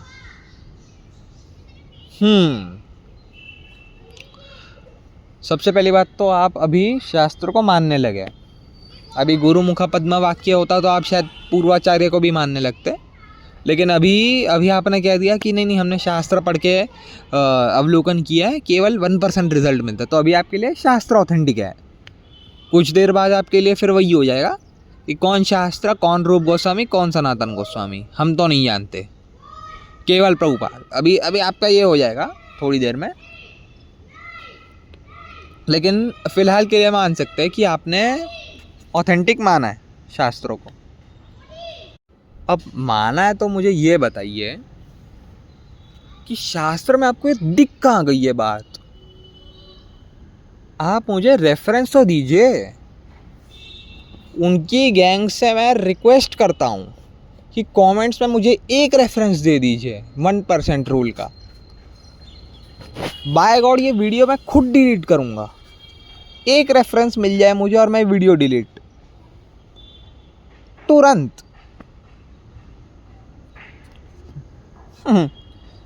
बिल्कुल अपसिद्धांत है, 1% रूल जैसा कुछ नहीं होता। गजेंद्र मोक्ष के केस में देखिए, क्या गजेंद्र जी के कोई दीक्षा गुरु थे? अजामिल मोक्ष के केस में देखिए, क्या अजामिल जी के कोई दीक्षा गुरु थे? नहीं थे।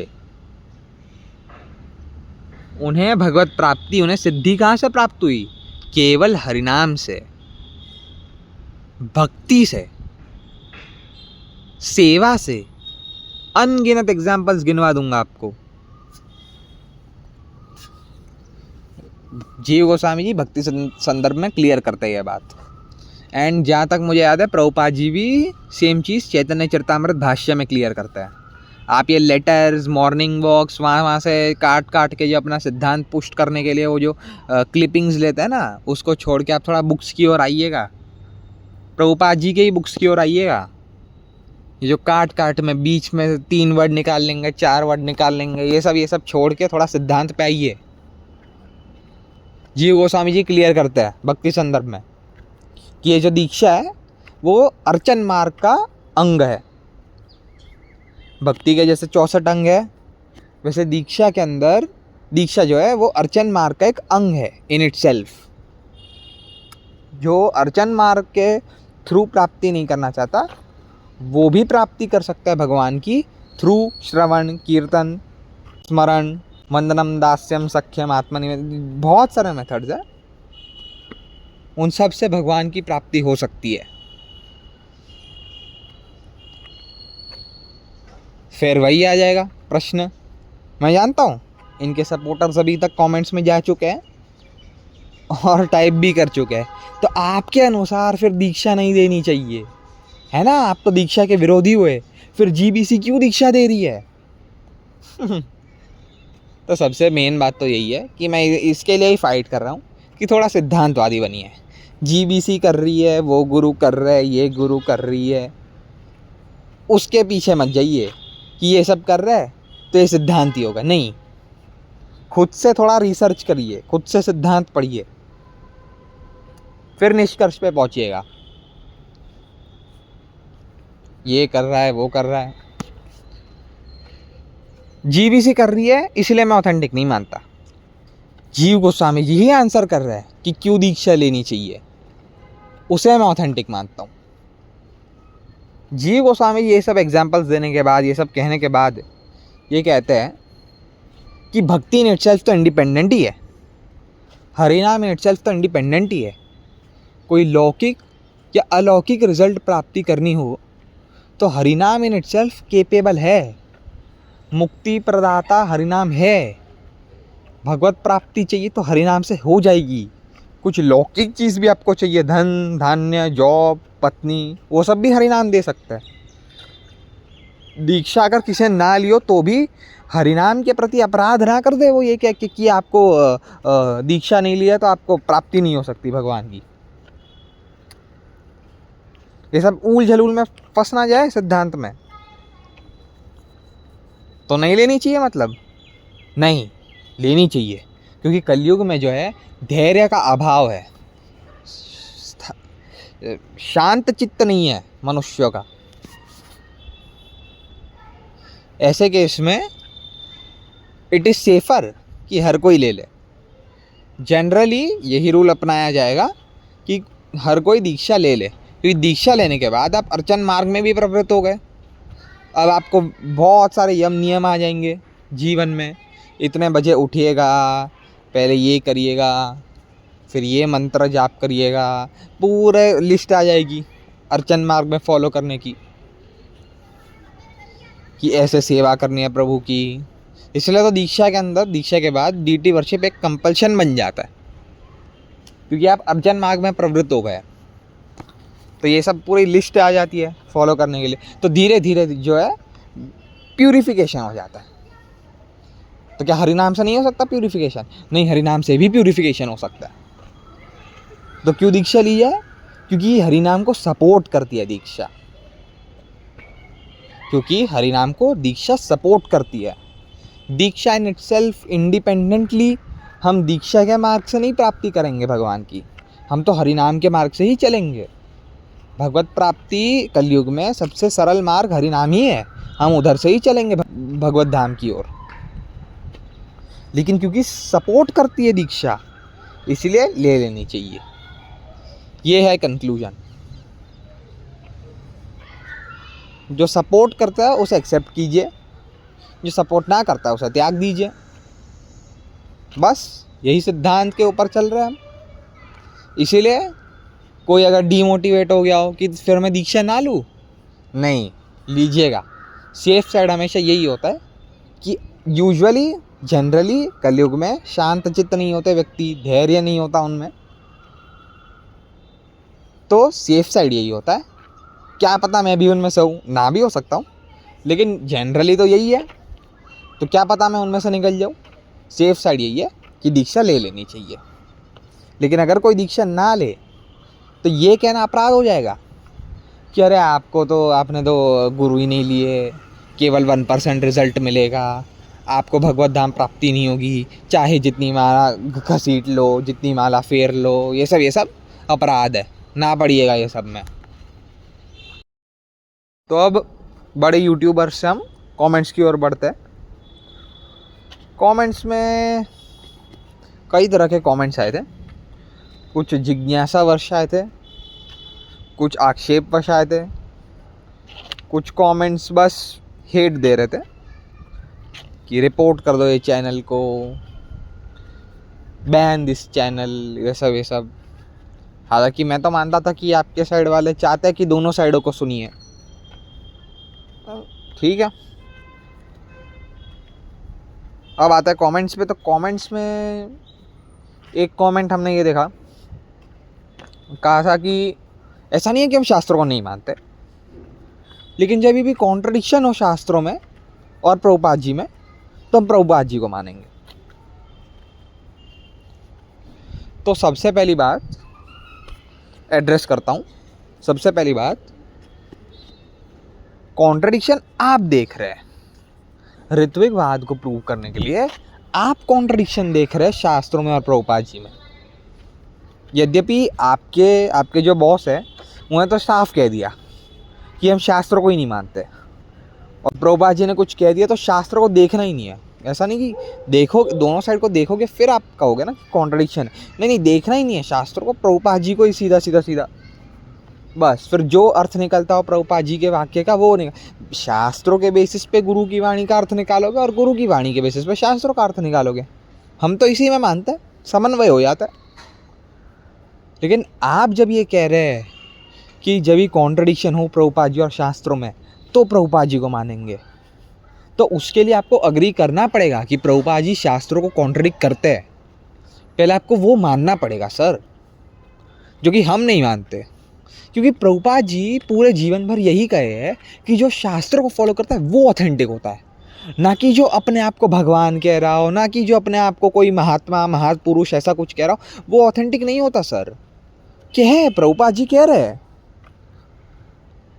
जो अपने आप को GOD कह रहा है वो DOG है। कौन कह रहा है? प्रभुपाद जी कह रहे हैं। तो हम कॉन्ट्रडिक्शन ही नहीं मानते शास्त्र में और प्रभुपाद जी में, हम कॉन्ट्रडिक्शन ही नहीं मानते, हम तो समन्वय में मानते। कुछ भी प्रभुपाद जी ने कहा किया, कुछ भी हो तो शास्त्र से मैच करता है। हमारी तो ये फिलोसॉफी है, परंपरा से मैच करता है। प्रभुपाद जी ऑथेंटिक क्यों है ये समझिए ना सर। एवं परंपरा प्राप्तम के अंदर प्रभुपाद जी कह रहे, उसके वो लेक्चर में कह रहे हैं प्रभुपाद जी, कमेंट्री में भी शायद कह रहे हैं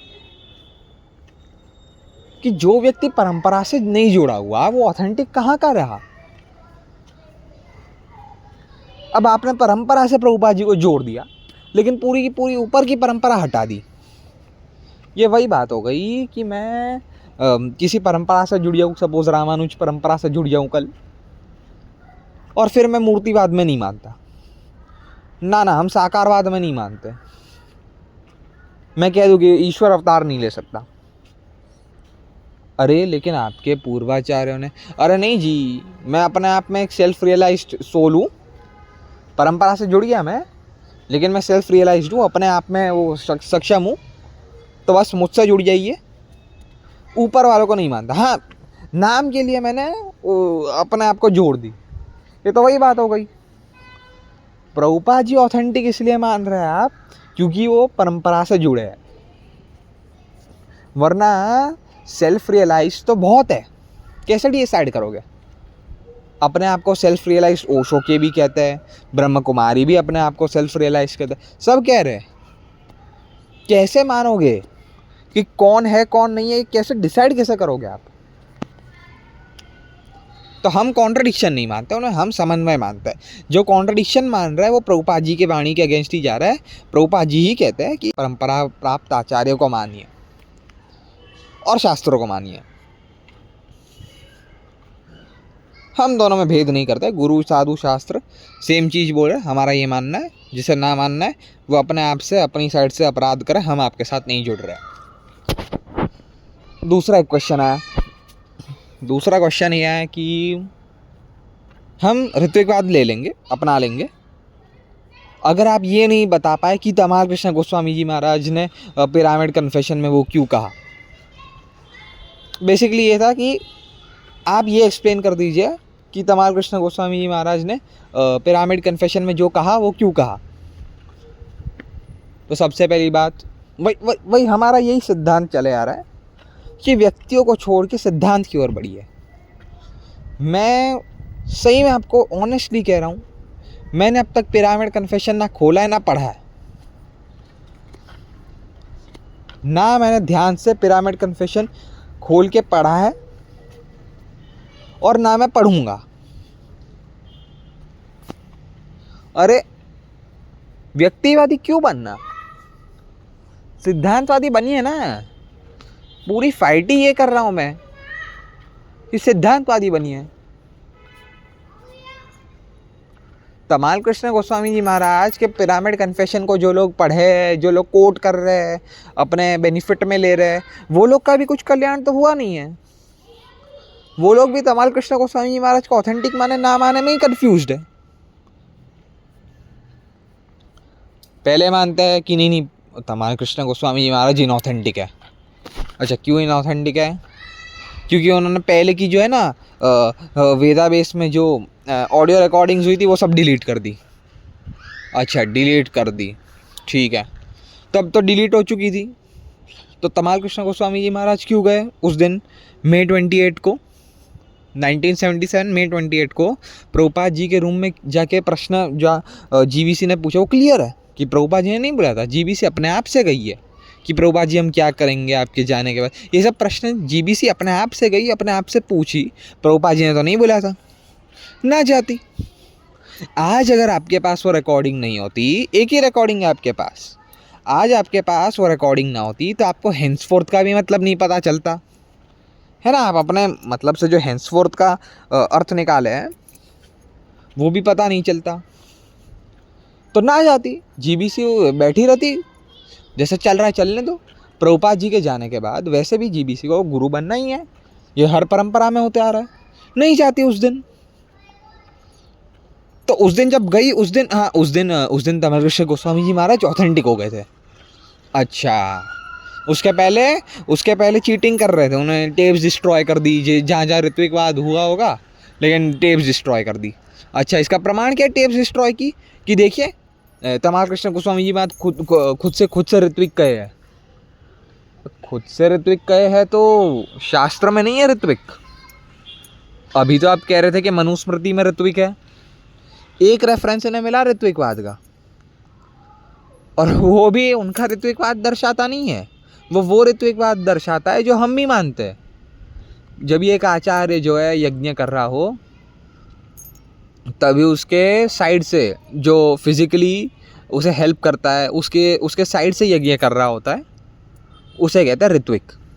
और उस ऋत्विक की डेफिनेशन में भी एक आचार्य जिसको रिप्रेजेंट किया जा रहा है और जो रिप्रेजेंट करता है, दोनों को यज्ञ में उपस्थित होना पड़ता है। तो प्रभुपाद जी तो अभी प्रकट रूप से तो सबके सामने उपस्थित है नहीं, उसका क्या किया जाए? चलिए छोड़िए। तो आप अभी बता रहे थे कि रेफरेंसेस है मनुस्मृति में, तमाल कृष्ण गोस्वामी जी महाराज पढ़ नहीं पाए हैं? नहीं जी, तमाल कृष्ण गोस्वामी जी महाराज ने खुद से कह दिया ना ऋत्विक, तो बस उन्होंने टेप्स डिलीट कर दी होगी। पर प्रभुपाद जी पहले भी कहे होंगे। बढ़िया। अच्छा, तमाल कृष्ण गोस्वामी जी महाराज गए क्यों फिर? नहीं, तभी थोड़ा ऑथेंटिक हो गए थे, लेकिन नहीं मानता नहीं है। अच्छा, ठीक है, जब भी वो ये स्टेटमेंट कह रहे हैं कि वी आर नॉट क्वालिफाइड, मैंने सबका अवलोकन किया है लेकिन वी आर नॉट क्वालिफाइड, तो तभी ऑथेंटिक है या नहीं है ऑथेंटिक? देखिए, जब उन्होंने कहा कि वी आर नॉट क्वालिफाइड और मैंने सबका अवलोकन किया है, उस बेसिस पे मैं कह रहा हूँ प्रभुपाद जी को कि वी आर नॉट क्वालिफाइड, जब उन्होंने ये कहा तब वो ऑथेंटिक कह रहे हैं। लेकिन उसकी नेक्स्ट लाइन में जब वो ये कह रहे हैं ना कि मे बी समडे, तब वो देखिए, तब वो गुरु बनने की चाह रख रहे हैं। अच्छा, तब वो गुरु बनने की चाह रख रहे हैं। अच्छा, गुरु बनने की चाह रख रहे होते तो शायद वो पहली ही लाइन ना कहता ना, एक लाइन कम कहते, क्या हो जाता? उस लाइन में गुरु बनने की चाह नहीं रख रहे, वो लाइन सत्य कह रहे, लेकिन फिर भी गुरु बनने की चाह है उनमें। नेक्स्ट लाइन में देखिए, नेक्स्ट लाइन में है। अच्छा अच्छा अच्छा अच्छा, ठीक है। तो जब रूम से बाहर आए, चलिए रूम से जब बाहर आए, वैसे क्वालिफाइड के ऊपर भी चर्चा हो सकती है कि कृष्णदास कविराज गोस्वामी जी भी ह्यूमिलिटी वश क्वालिफाइड नॉन क्वालिफाइड की बातें करते हैं। वो कहते हैं कि मैं तो जगाई मदाई से भी, मैं कहना नहीं चाहता हूँ क्योंकि उन्होंने ह्यूमिलिटी वश का है, मैं जब जगाई मदाई से भी पापी हूँ, ये सब कृष्णदास कविराज गोस्वामी कहते हैं। मैं कहूँगा नहीं अभी, और भी आगे उन्होंने पूरी प्यार कही है, मैं नहीं कहूँगा, लेकिन हाँ ऐसे ह्यूमिलिटी वश का हो, आपको कैसे पता? अच्छा, ह्यूमिलिटी वश नहीं कहा, चलो फिर भी प्रभुपाद जी के अनुसार ही 1 सेकंड में कोई कृष्ण कॉन्शियस बन सकता है, 1 सेकंड में कोई सिद्धि प्राप्त कर सकता है, तो 7 महीने बाद गुरु बनने में क्या दोष है? तो उधर भी प्रश्न उठते हैं, लेकिन मेरा ये सिद्धांत ही नहीं है, ये सब पे चर्चा ही मैं कम करता हूँ। आते इस पे आते, तो क्या तमाल कृष्ण गोस्वामी महाराज तभी ऑथेंटिक थे? हाँ, तभी एक लाइन में ऑथेंटिक थे, दूसरी लाइन में उन्हें बता दिया कि वो गुरु बनना चाहते हैं। अच्छा अच्छा अच्छा अच्छा, गुरु बनने की चाह थी उनमें, ऐसा है ना? तो फिर जब ही जैसे उन्होंने पहले के टेप डिस्ट्रॉय कर दिए, तो वैसे ये वाला भी टेप डिस्ट्रॉय कर देते, फिर तो कभी ही नहीं पता चलता ना, ऋत्विकवाद का कुछ खुलासा ही नहीं होता। ये टेप का कंक्लूजन आपके अनुसार ऋत्विकवाद है, तो ये टेप डिस्ट्रॉय कर देते तमाल कृष्ण गोस्वामी जी महाराज। ये टेप डिस्ट्रॉय क्यों नहीं की? नहीं, तभी शायद भूल गए होंगे। हाँ जी हाँ जी हाँ जी, पहले की टेप्स डिस्ट्रॉय कर दी, ये वाली करना भूल गए होंगे। अच्छा अच्छा अच्छा, ये टेप्स जीबीसी ने आउट की तब आपको पता चला ना ऋत्विकवाद के बारे में। सोच लीजिए, ये टेप्स आउट ही ना की होती तो। नहीं, तब ऑथेंटिक थे जब ही आउट की, लेकिन फिर से अचानक से 2 मिनट बाद उन्हें फिर से गुरु बनने की चाह आ गई होगी। अच्छा अच्छा अच्छा, तो 2 मिनट बाद फिर से गुरु बनने की चाह आ गई होगी। ठीक है ठीक है ठीक है। अच्छा, तो ये बताइए कि जब तमाल कृष्ण गोस्वामी जी महाराज ने वो लेटर लिखा हेंसफोर्थ वाला, तब वो उसमें भी थोड़ा वर्ड जगलरी कर सकते थे, आराम से कुछ ऐसी वर्ड जगलरी कर देते कि अपने फेवर में आ जाता। आपके अनुसार देखिए, आपके अनुसार क्या है कि लेटर क्रिस्टल क्लियर है, लेटर क्लियरली बता रहा है कि हमेशा हमेशा के लिए ऋत्विकवाद ही चलेगा। आपके अनुसार क्रिस्टल क्लियर है लेटर, सीधी सीधी बात बता रहा है। लेकिन तमाल कृष्ण गोस्वामी जी महाराज जब लिख रहे हैं तो थोड़ा कर सकते थे ना एडिटिंग, आगे पीछे कर देते। तो जब लेटर लिख रहे थे तब ऑथेंटिक थे सर, तब ऑथेंटिक थे थोड़े, लेकिन फिर बाद में फिर से वो गुरु बनना, तो बीच में कहीं पे ऑथेंटिक, कहीं पे इनऑथेंटिक, कहीं पे ऑथेंटिक, कहीं पे इनऑथेंटिक, कहीं पे ये सब चलते रहता है इनका, इसलिए मायावादी कहा जाता है। कहीं पे व्यावहारिक, कहीं पे परमार्थिक, कहीं पे व्यावहारिक, कहीं पे पर, तो इनका कोई ठोस सिद्धांत नहीं है, ना इनका कोई ग्राउंड है जिसके ऊपर खड़े रह सके। वो हिलता डुलता फ्लोर है जिसके ऊपर खड़े रहता है बस, कभी ये पकड़ लिया, कभी वो पकड़ लिया। ये बीच में अगर ये नहीं आया तो ये इनऑथेंटिक, ये ऑथेंटिक, ये इनऑथेंटिक। सॉरी रूप गोस्वामी जी, सॉरी सनातन गोस्वामी जी, मैं तो सिर्फ प्रभुपाद जी के स्टार्टिंग में नहीं, प्रभुपाद जी स्टार्टिंग में गलत बोल रहे थे, वो गाजर दिखा रहे थे शिष्यों को। नहीं, वो नहीं, ये मान लेंगे, नहीं ये मान लेंगे, नहीं वो नहीं, वो मान लेंगे। ये तो ये सब इनका चलते रहता है, कोई ज़्यादा सीरियस लेने वाली बात नहीं है। फिर एक ये आया था कि क्या प्रभुपाद जी नई फिलोसॉफी शुरू नहीं कर सकते, क्या आप उन्हें सक्षम नहीं मानते हो कि नई फिलोसॉफी शुरू कर दे। तो हमने ये नहीं कहा कि नई फिलोसॉफी शुरू ही नहीं कर सकते, कर सकता है, कर सकता है, बिल्कुल कर सकता है। लेकिन फिर वो कहते हैं ना कि मैं अपनी एक न्यू संप्रदाय खोल रहा हूँ। प्रभुपाद संप्रदाय तो उन्होंने भी आज तक नहीं कहा, ऋत्विकवादियों ने बना दिया। शास्त्र नहीं, अभी तो प्रभुपाद जी का भी रेफरेंस नहीं है इसमें। पूर्वाचार्य शास्त्र का तो रहने दीजिए, प्रभुपाद संप्रदाय कहते समय उनके पास प्रभुपाद जी का ही रेफरेंस नहीं है। कहते हैं ना कि मैं खुद की संप्रदाय खोल रहा हूँ, वो पिछली जो भगवत गीता की जो परंपरा है वो काट रहा हूँ।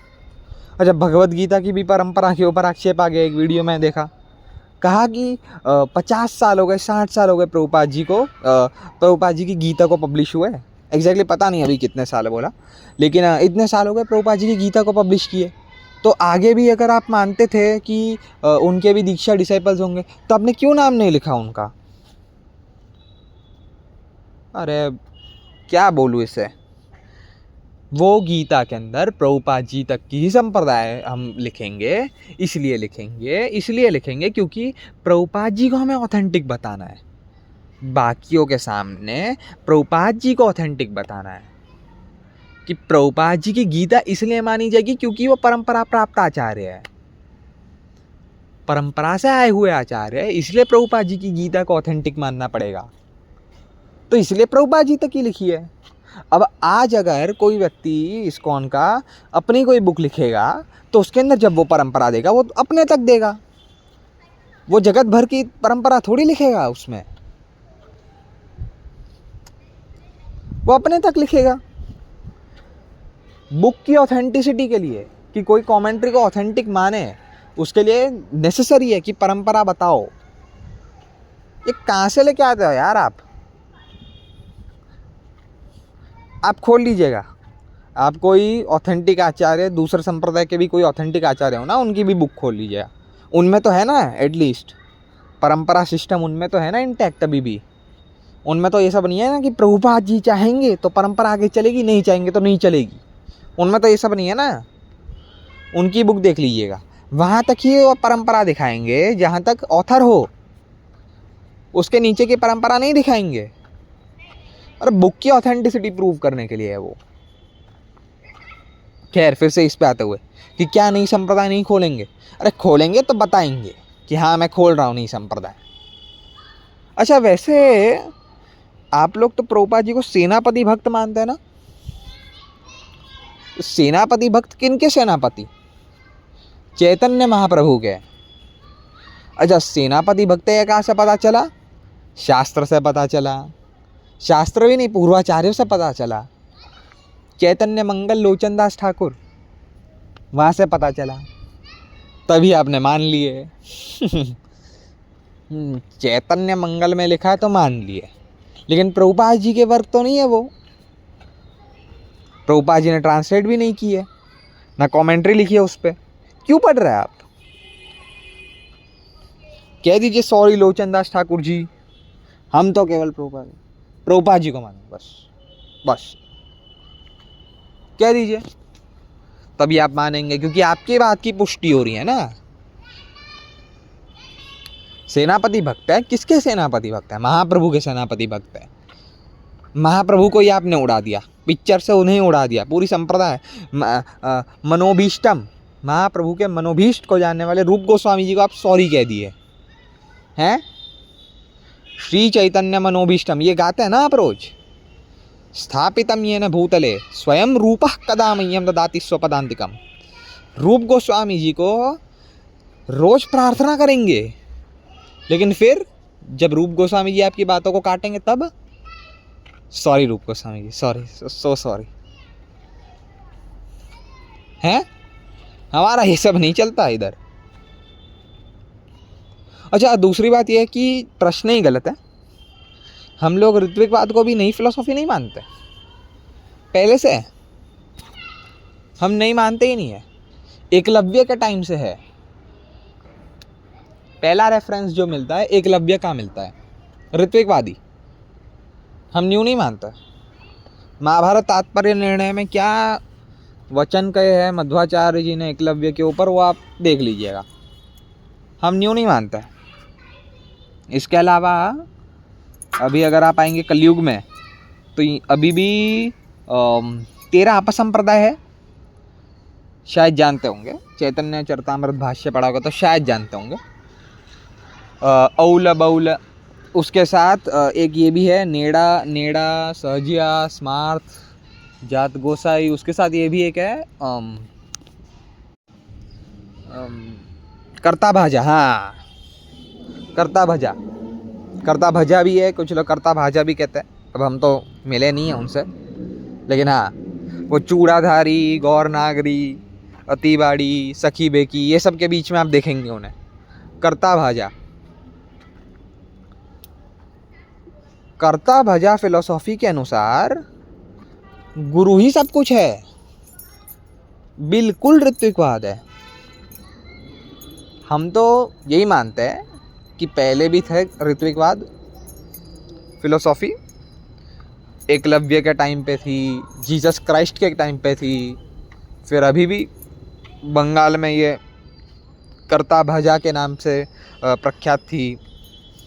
उनके यहाँ कृष्ण को सॉरी बोल दिया जाता है, राधा रानी को सॉरी बोल दिया जाता है कि हम केवल गुरु की सेवा करेंगे, बस आगे पीछे हम जानते ही नहीं है किसी को। अब फिर सामने कृष्ण भी क्यों ना आ जाए, गुरु गुरु गुरु गुरु की ही सेवा बस। क्या नाम जब वो सब गुरु के नाम का जप करता है बस। अच्छा, इंटरेस्टिंग थिंग उनके यहाँ क्या है बताऊँ? उनके भी अनुसार अगर गुरु ये धराधाम को छोड़ के भगवत धाम की ओर प्रस्थान कर गए तो भी कोई चिंता का विषय नहीं है, क्योंकि फिर भी गुरु से दीक्षा ली जा सकती है ना? एस्टॉनिशिंग। कर्ता भजा के अनुसार जो गुरु आज हमारे साथ फिजिकली प्रेजेंट नहीं है उनसे भी दीक्षा ली जा सकती है। ये हम नहीं कह रहे, उनकी फिलॉसफी कह रही है। श्रीला सहस्त्रार प्रभुपाद जी ने काफ़ी कुछ लिखा है उनके अगेंस्ट। अब किसी दिन हम गुरु तत्व पे वीडियो बनाएंगे। ये ऋत्विकवाद पे तो प्रॉपर कोई वीडियो बनता नहीं है, पीपीटी वगैरह कुछ बनाने की ज़रूरत ही नहीं पड़ती। हम इम्पोर्टेंट ही नहीं मानते इतना कि इतना टाइम वेस्ट करें इनके पीछे। अभी भी हम समय काट के वीडियो बना रहे हैं, कुछ और कुक कर रहे हैं हम। खैर, तो जब भी हम गुरु तत्व पे कोई वीडियो बनाएंगे, मोस्टली तो हम इसी पे बनाएंगे। कर्ता भजा को एक्सपोज करते हुए एक वीडियो बनाएंगे, क्योंकि आज के टाइम पे ये ऋत्विकवाद ही नहीं, काफ़ी प्रचलन में ये ट्रेंड है कि वृंदावन जाएंगे, गुरु को एक्सेप्ट कर लेंगे। क्यों? क्योंकि ट्रेंड चल रहा है ना। फिर बस गुरु के साथ फोटोज आएगी, गुरु जी को सचल राधा रमन कह देंगे, हैं? ये सब चल रहा है ना। तो ये ट्रेंड के अगेंस्ट एक बनाएंगे वीडियो। वो ट्रेंड किससे इंस्पायर्ड है? सब कुछ कर्ता भाजा से इंस्पायर्ड है। तो जब उसके अगेंस्ट वीडियो बनाएंगे तब इसके ऊपर डिस्कस करेंगे, प्रूव करेंगे कि कौन सी फ़िलॉसफ़ी नई है, कौन सी फ़िलॉसफ़ी पुरानी है। जिन लोगों को, अब हम कंक्लूड कर रहे हैं, जिन लोगों को कुछ डाउट हो, कोई प्रश्न हो, व्यक्तिवादी प्रश्न नहीं कि इसने ऐसा कहा, वो गिर गया, उसने ऐसा कहा था, शायद ऐसा मतलब होता है इसके स्टेटमेंट का, ये सब नहीं। कोई सिद्धांत पे कोई प्रश्न हो, कुछ ऑथेंटिक, तो कमेंट कर सकते हैं। और बहुत सारे कमेंट्स आते हैं तो सब पढ़ पाना भी मुश्किल है, तो कमेंट के बाजू में Krishna knows, hashtag Krishna knows लगा दीजिएगा एंड ऑफ द कमेंट में, KRISHNAKNOWS, कृष्णा नोज लगा दीजिएगा, ताकि कमेंट जो प्रश्न है आपका वो आइडेंटिफाई करना इजी हो जाए। बहुत सारे कमेंट्स में से जो कमेंट प्रश्न वाला है उसे आइडेंटिफाई करना इजी हो जाए। तो मोस्टली तो हम वही वीडियो में, जब वो वीडियो बनाएंगे कर्ता भाजा फिलॉसफी को एक्सपोज करते हुए, तभी उसके साथ ये कमेंट्स ले लेंगे साथ ही साथ। अभी वीडियो को यहीं पे विराम देंगे। और हाँ, जब ये फिलोसॉफी की बातचीत होती है तो कई बार थोड़े अपराधमय शब्द बोल देते हैं हम एक दूसरे को, तो मैं ये प्रमोट नहीं करूँगा। ऐसा नहीं कहूँगा कि आप भी गालियाँ देना शुरू कर दीजिए कि गीता के यहाँ जाके, ISKM के यहाँ जाके, जबकि वो लोग क्या वैष्णव अपराध ओके एकदम चलता है उनके यहाँ तो, लेकिन हम उनसे भिन्न हैं। हमारी स्टैंस ही यही रही है कि वो ऐसा करता है, ये ऐसा करता है, तो हम भी ऐसा कर ले। ये सब हम नहीं मानते। तो हम नहीं कहेंगे कि आप टीज़ करिए या कुछ अपशब्द कहिए, फिलोसॉफिकली रखिएगा। अगर मैं कुछ गलत बोल दिया हूँ तो मुझे, जहाँ तक मुझे याद है, मैंने ऐसा कोई अपशब्द तो यूज़ नहीं किया वीडियो में, लेकिन हाँ गुस्से में कई बार धारा में हम बह जाते हैं, तो हो सकता है हमने कह दिया हो। अगर कह दिया होगा तो हम कट भी कर देंगे, आप पॉइंट आउट कर देंगे तो। लेकिन हाँ, बस यही कहना है कि आप कृपया कर इन सब अपशब्द बोलना शुरू मत कर दीजिएगा। बाकी फ़िलोसॉफ़ी के लिए तो क्षमा नहीं मांगेंगे, फ़िलोसॉफ़ी जो का है वो परफेक्ट ही का है। चलिए, सभी को राधे राधे, जय श्री कृष्ण, हरि बोल, दंडवत प्रणाम।